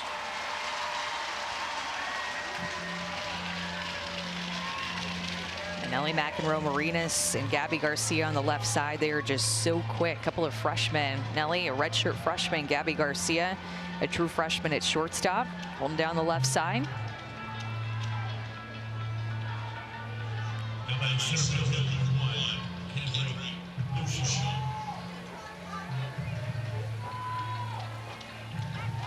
Patty Gasso is just shifting the outfield defense back. It's now Dayton, Core, and Pickering left to right. Here's a bunt from Kedry, and McEnroe-Marinas aces another test. So Landry gets through the Lushars. This infield is so fast, and Nellie McEnroe-Marinas, in my opinion, reads a bunt from the left-hand side better than anybody. Not only did she get the good read, the great transfer, and the throw on the run, that was pretty. Patman put the Ducks on top of the 2nd before Isabella Emmerling tied it in the bottom of the inning, and Sanders left the building in the 3rd. Sooners have Sanders on deck after Nellie McEnroe-Marinas. Remember, Oklahoma has won at least one elimination game 3 of the last 4 years at the World Series. They have had to fight through 8 elimination games total during this historic 4-peat. Now 6 of those games came in 2021 when they dropped the opener to James Madison and then dropped game 1 of the Champ Series to Florida State. It's the only time until this year in the run they've had to come out of the losers bracket. Lost semifinal games to UCLA and Florida.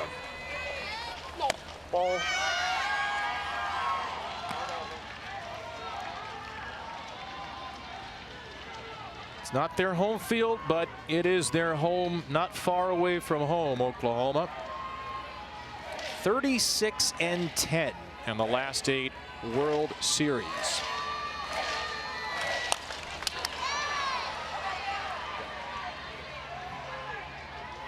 Talked about that senior class, and Nellie McEnroe-Marinas just gathered so much information last year in her redshirt year, watching some of the best players to ever play in the OU program, just taking notes, taking it all in, being a part of the national championship, not as an everyday starter, but in a different way that has led her to a captain and one of the best hitters in the lineup here at OU this year in her redshirt year.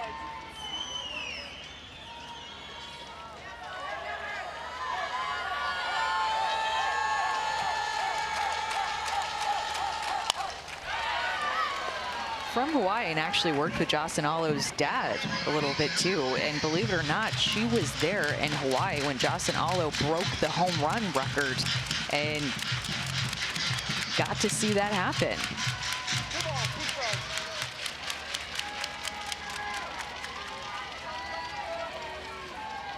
Appropriately decorated number 2.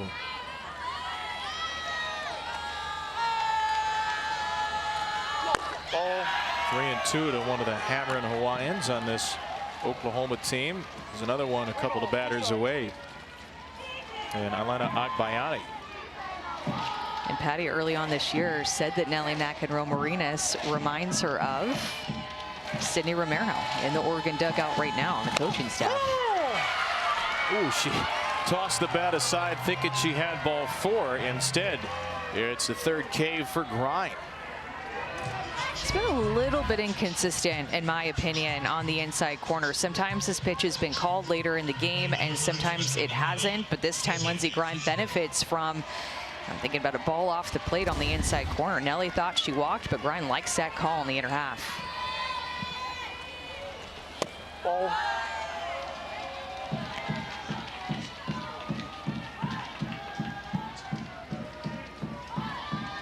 There's Sid Sanders off the home run in the 3rd inning.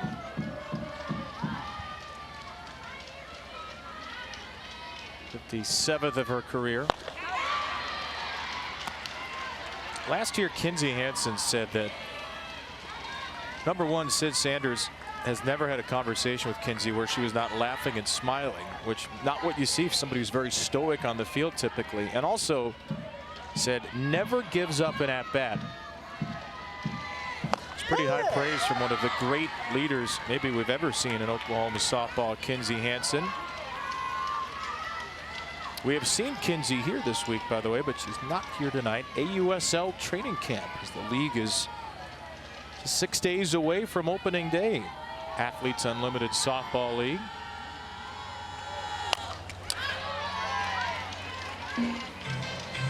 Well, I think because she has such a good eye, she just doesn't panic with 2 strikes. She trusts in her understanding of what the pitch is going to do and her understanding of the strike zone. Makes her a good 2-strike hitter because she doesn't panic and oftentimes chase out of the zone with that good eye.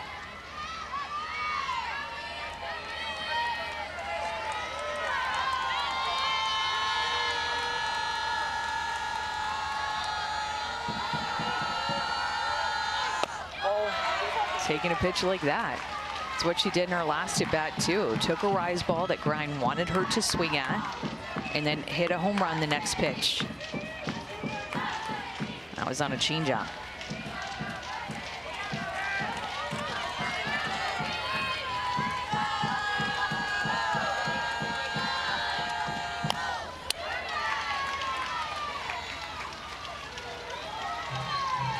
Even when she doesn't hit, she gets on base. 13 walks over her previous 15 games. And another World Series home run for Sydney Sanders. She's been here 3 times with Oklahoma. Pitch number 7 from Grind, trying to keep the Ducks within arm's reach. Just makes you work in a bat because she doesn't hardly ever chase out of the zone. So here we are, and another full count. Her home run came also on a full count.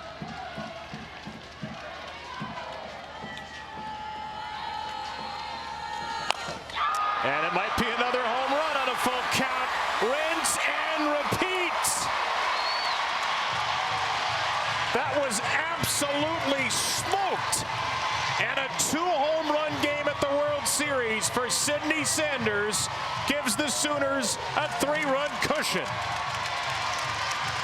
Wow, what a blast. She sure did work the count, make Lindsey Grind work. Another full count home run. Look at her just throw her barrel underneath this pitch. Lindsey Grind trying to go right back to the spot that she struck Nelly McEnroe-Marinas out on.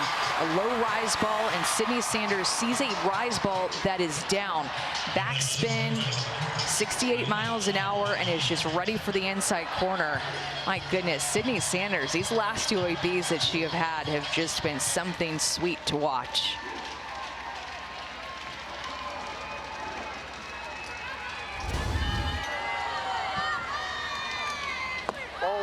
And that's career home run number 58. Now puts her alone in 5th among active players.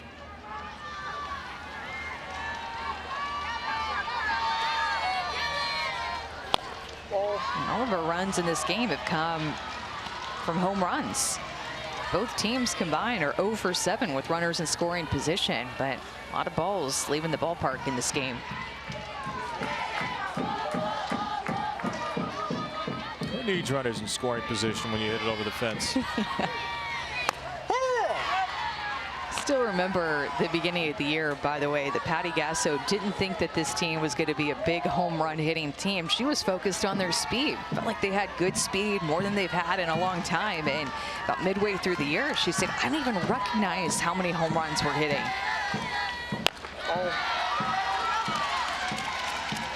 Well, she just tied Shea Knighton, Oklahoma great, and Florida's Brittany Shute with 5 career World Series home runs. And the Sanders clan has a pair. Another multi-home run game at this World Series. It's good because mom and dad each get one now. Yes. A World Series that started with a multi-home run game Thursday from Texas's Jolie Mitchell, and then in the next game, Ella Parker hit 2 for OU.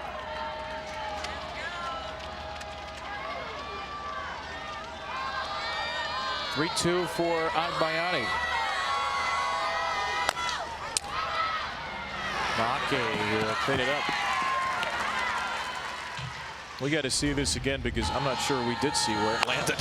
Just a better piece of hitting, too. That changeup that she hit in the one before was left out over the plate. This is a tough pitch to hit out. And the fact, too, she kept an inside pitch about a ball off the plate and kept it fair. And it just kept going and going and going. Everybody, of course, is trying to get the home run ball and give it to the little kid. That little girl was just wandering on the ramp by herself. I know. Thank goodness I missed her.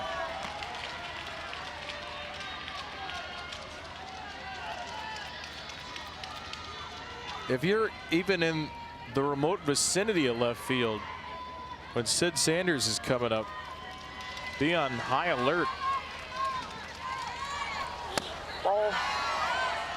2-0 for Emmerling. And this is one of the reasons why, year in and year out, Oklahoma is so tough to beat. They've got 3 home runs today. They've come out of the 8th spot and the 6th spot.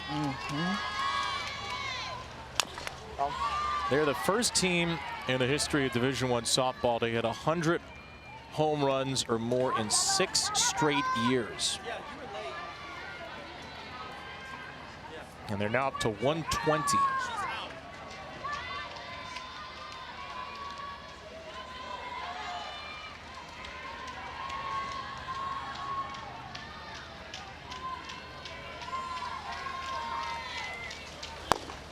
And they've made Lindsey Grind, who entered in relief only in the 3rd inning, throw 81 pitches already, not even through 3 innings.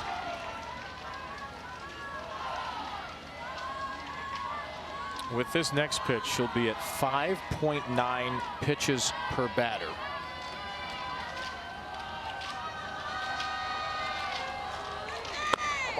It's a walk for Emmerling.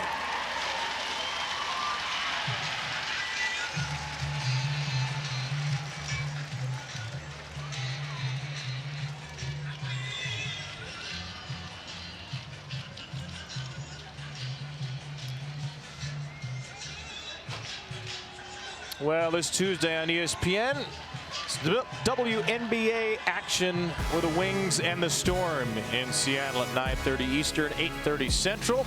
WNBA Countdown Crew tips off our coverage a half hour earlier, 9 Eastern, 8 Central, ESPN, and as always, streaming on the ESPN app. 2 teams trying to keep pace with the 2 undefeated teams in the league. The defending champion Liberty are 7-0, winning games by an average of 21 points a game. The Oklahoma softball of the WNBA right now, and then the Lynx 6-0 as well. A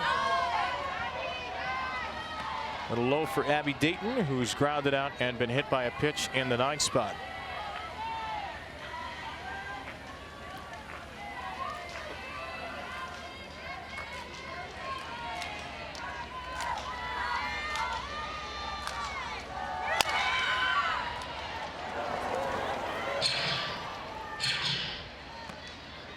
It's been an unusual game for Oklahoma in a sense. Patty Gasso said after the loss to Texas, the biggest issue that is circled on the paper is 9 runners left on base. Okay. And as you've noted, they don't have a hit today with runners in scoring position, 0 for 5. But they've got 2 solo homers and a home run with a runner at first. And so far, that's been more than enough.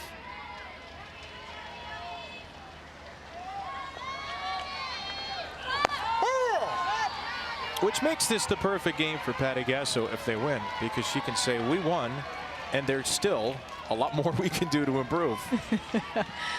Always trying to find that edge and that extra motivation to get her team where they need to be.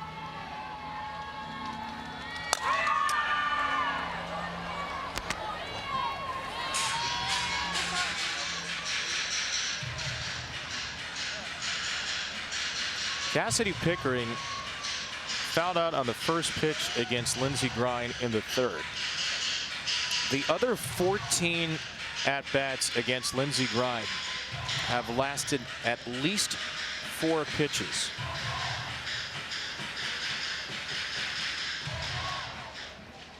Six of them have lasted at least 7 pitches.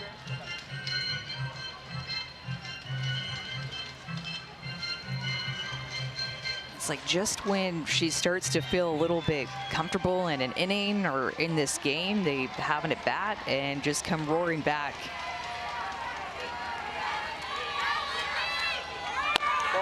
There goes the pinch runner, Cheney Helton. Little bit of a delayed break and an easy steal. Her 5th in as many tries. Patty Gasso trying to get every run that she can late in this game. Didn't look like Emma Cox had a great handle on that throw. Right there, she double clutched and then threw across her body where Sinicki had to reach across her body, and she easily gets in there.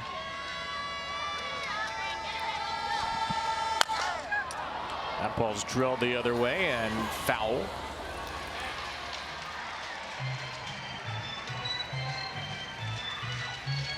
And retrieved by a fan who will pass off the ball after a toast.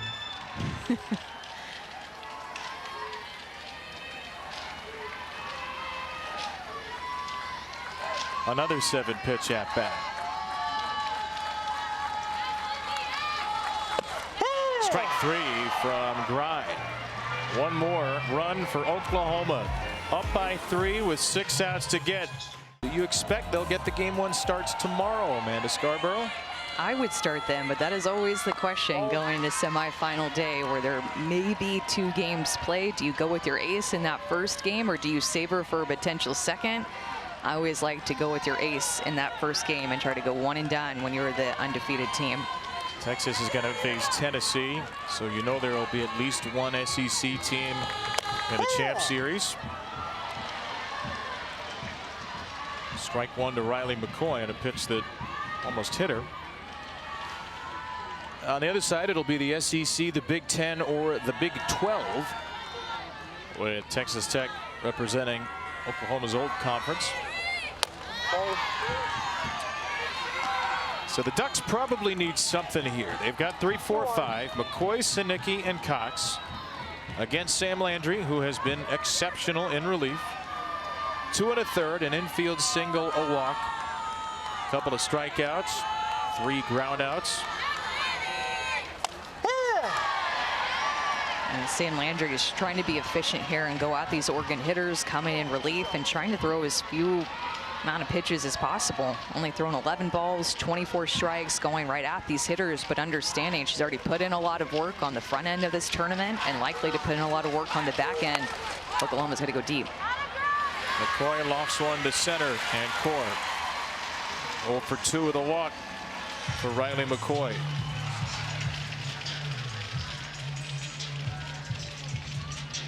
When you get down into these latter innings, you start thinking about the careers of some of the great players in our game. Paige Sinicki's one of them. 193 straight starts at shortstop, over 200 consecutive overall.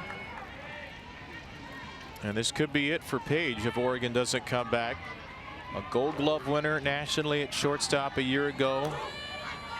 Someone who's called her teammates up to the standard, in Missy Lombardi's words, since her freshman year.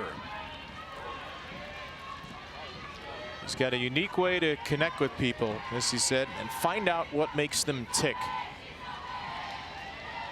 And she's a big reason why Lindsey Grine transferred to Oregon. Paige really wore her out trying to get her to Eugene and hosted her on her visit. And been a huge part of building this program up.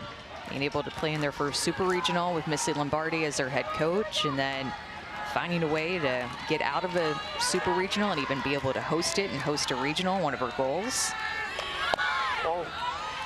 Means a lot for your program to be able to do that. It means a lot to be able to grab a top 16 seed, and it means that you have great leadership at the top that is determined to get there, and Paige Sinicki is one of those leaders.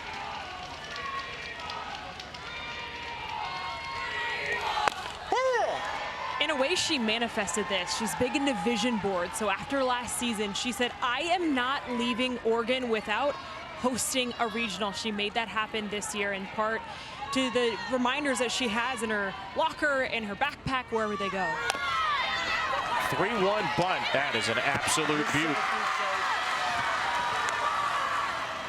And Taylor, she may have manifested this from way back when she was about 5 years old. These were her kindergarten goals. She shared this handwritten card with us from kindergarten. Good grades, go to a good college, and a top 10 D1 scholarship. Those are loftier and more specific goals than a lot of us have, like decades after kindergarten. But Paige Sinicki made that vision come true with her hard work. And I also loved how on the back it said, work hard and be kind. She said those are the two things my parents said were non-negotiables. And you talk to her teammates, she's lived up to those as well. That's a great point, Taylor. She hasn't just worked hard by trampling on others. She has supported others. She's been supported by them. Credits Allie Bunker being a great mentor. Said Allie taught me the ways of being an Oregon Duck. And I think a lot of players on this team will say Paige Sinicki taught them the ways of being an Oregon Duck. Yeah, you just pass it down. Got to also work with former legendary shortstop Nikki Udria when she was on the coaching staff. Well, Emmerling's going to take time here after Sinicki's bunt single. Paige, a .376 hitter, .474 on base, .657 slugging. The numbers are gaudy, the defense is dazzling, and the leadership has been rock solid from the get-go for Oregon. And her Ducks are not done. This is a team that's faced elimination 4 prior times in this postseason and obviously won all 4. Tied for the most elimination game wins in a postseason in Oregon history. Landry after the meeting in the circle. Throws a terrific changeup.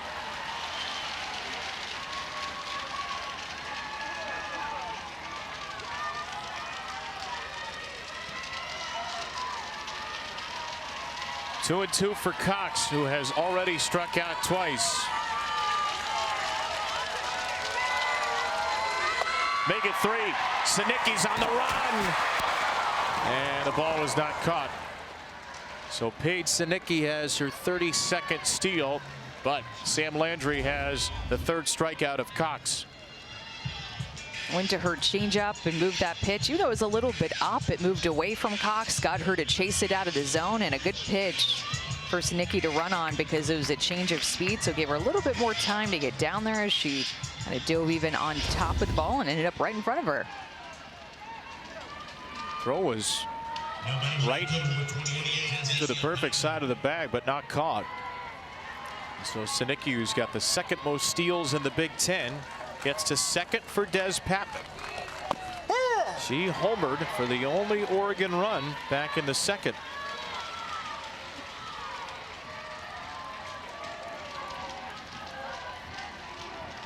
The Ducks just 1 for 6 with runners on base tonight.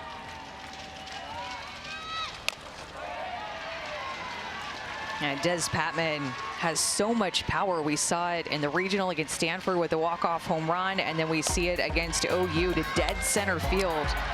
Pitch up in the zone against Kirsten Deal, who was working a rise ball early, and Patman goes up with a plan and got Oregon on the board first, pulling the energy toward their side. The senior on 0-2. Fouls one away.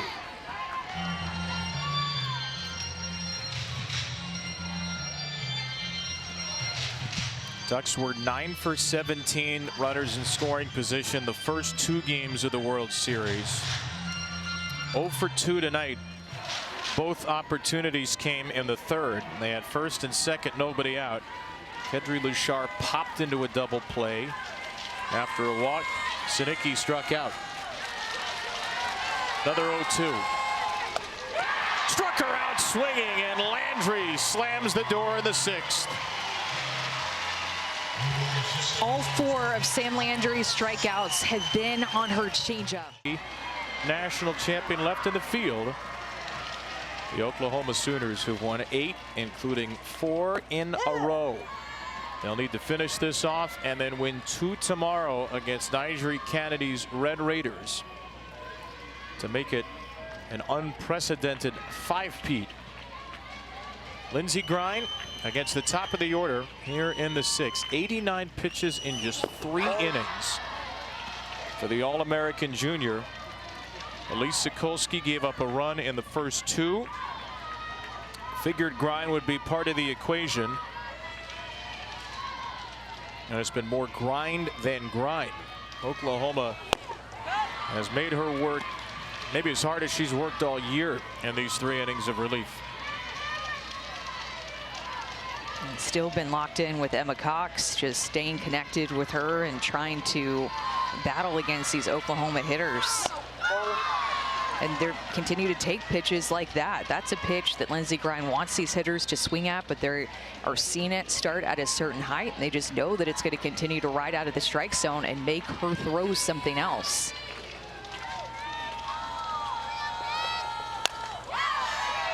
Well spoiled by Pickering.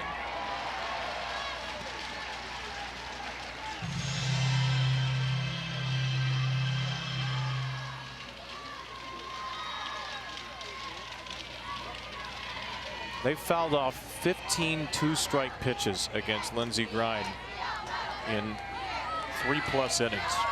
Fine.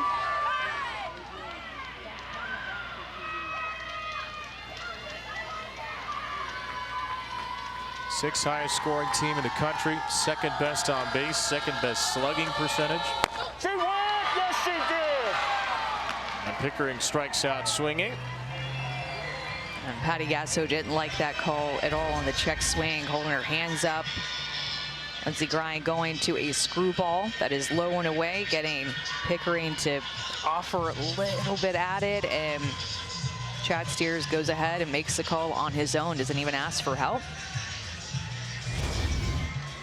I'm sure Patty's as frustrated as anything that didn't check with the third base umpire, Steve Gould. Yeah.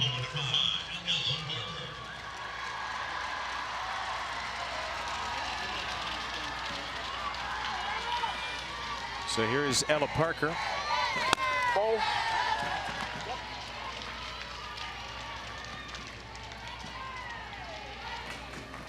A win here would be Oklahoma's 9th straight win in an elimination game at the World Series, which would be the new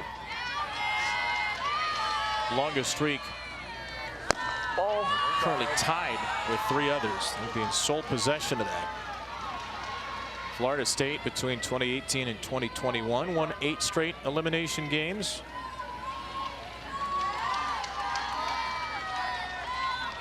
UCLA did it twice, 88 to 91, 84 to 87.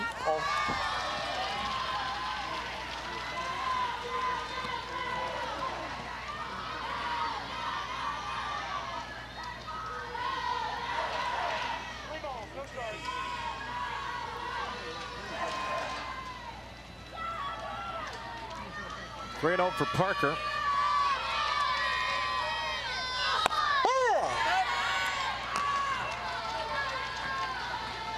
You had mentioned when Paige Sinicki was up at bat how big of a role that Lindsey Grine was going to have on this team, and Paige Sinicki knew it, trying to get her, texting her to come to Oregon. You'd be a great Duck. We want you. You're going to be the missing piece. Another diving play. Boy, is Jones a good player.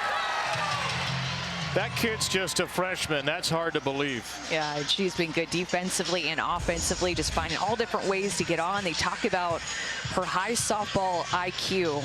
And you can see that out on defense and in her ABs, throwing from her knees and bringing the energy, trying to fire up her team late in this game, feeding off of Lindsey Grine's energy in the circle.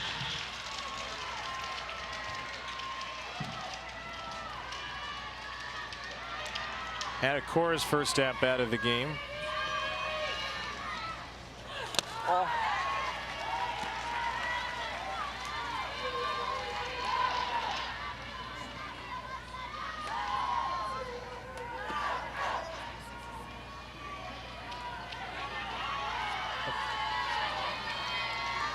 Sydney Barker was 0 for 3. Cora, the defensive replacement, takes high. Jones is going to lead off for Oregon in the top of the 7th inning. Number 7 hitter. First, another visit from Emma Cox.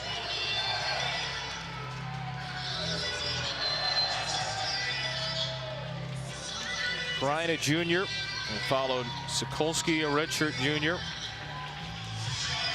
So if all goes well, Oregon will have a loaded pitching staff next year, but they are not thinking about next year just yet.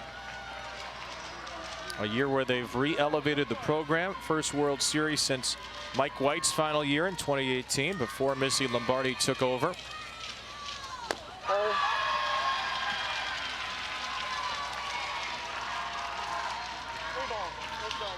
Oregon should have some amazing talent coming back next year, but obviously they're going to lose the backbone of their team with the Luchars, Sinicki, Des Patman. There's a 3-0 strike. A lot of impact freshmen, though, on this team. I mean, it's tons of new talent with the leadership of their senior class is what got them here.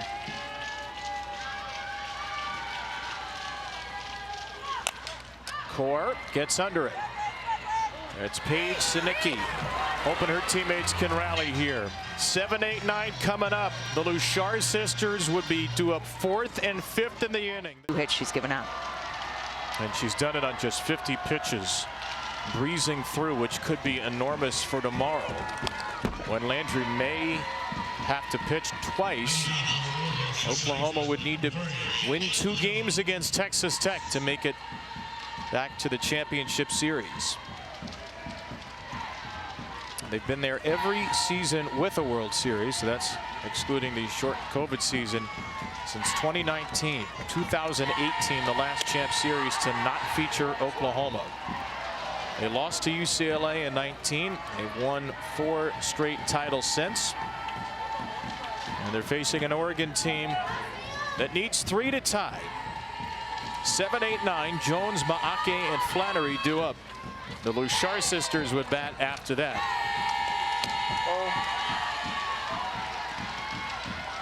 The last Oregon game on Friday, the Ducks gave up 3 in the top of the 7th against Ole Miss. So they'll hope to flip that script. 2-1 for Jones. Strike 2.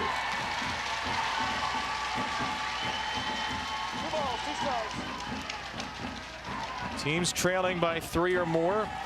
Back to 2000, entering the 7th. Not great, Bob. Strike 3. I think we've seen this movie before. Good strikeout on the change. 3 hitters in a row now that she has struck out, all on the changeup. That pitch is just dazzling tonight. She's throwing it with a ton of confidence here, and her team needs her to step up the most.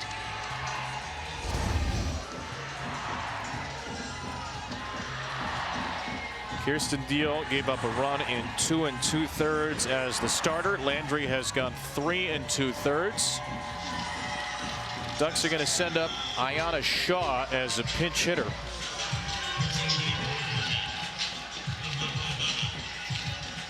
Down to the final 2 outs of one of their best seasons.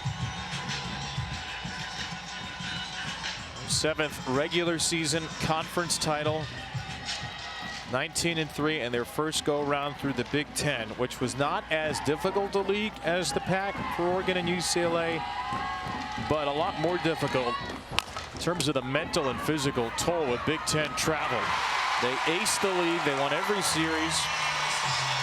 They've won 54 games, too shy of the most in Oregon history, but now they have just an out left to play.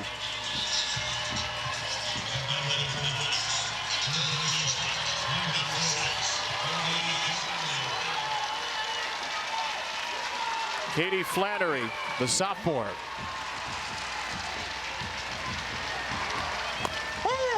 Strike one.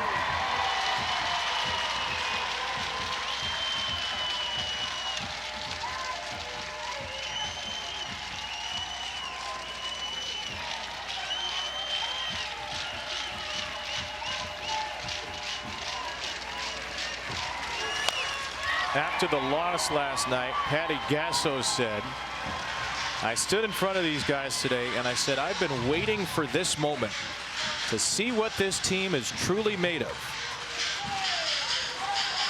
One strike away from finding out an answer she likes. Kylu Shar hoping for another shot. 0-2 for Flannery. We'll wait.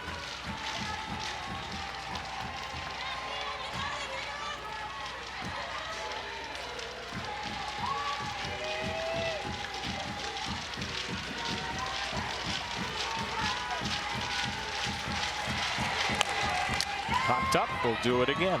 And that run that Oklahoma answered back with after Oregon scored first in the top of the second inning just was such a big momentum swing, and you felt the swings all throughout this game. Oklahoma creates their own momentum. They pick each other up. They have each other's backs in different ways throughout this elimination game.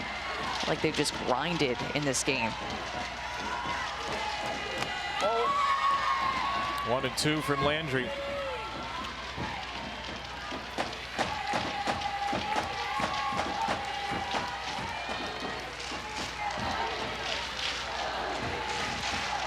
Their 61st pitch in a brilliant relief outing is on the way. It's taken well by Flannery. It starts to get so loud in this stadium with these fans cheering on Oklahoma. The sophomore trying to keep the careers of some seniors alive. Flannery fights one off foul. He's putting together a good at-bat. Kylu Shar appreciates that.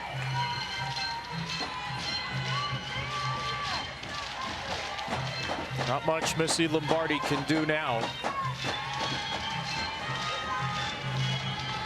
He has taken this team back to the top of softball. One of the final 5 remaining in the game, but they've got 1 strike left.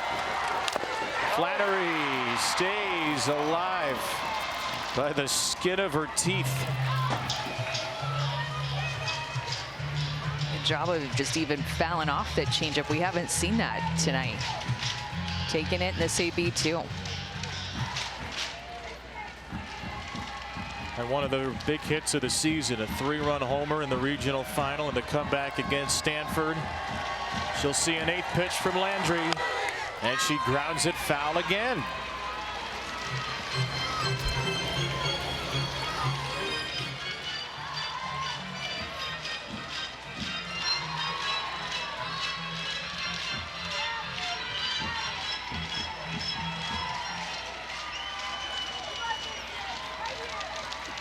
Pitch number 9.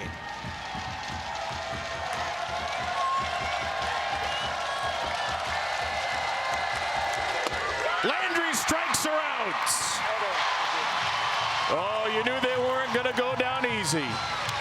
The Sooners, after a loss yesterday, win their 9th straight elimination game at the World Series, and it will be Oklahoma and Texas Tech in one heck of a primetime display tomorrow night with the championship series on the line.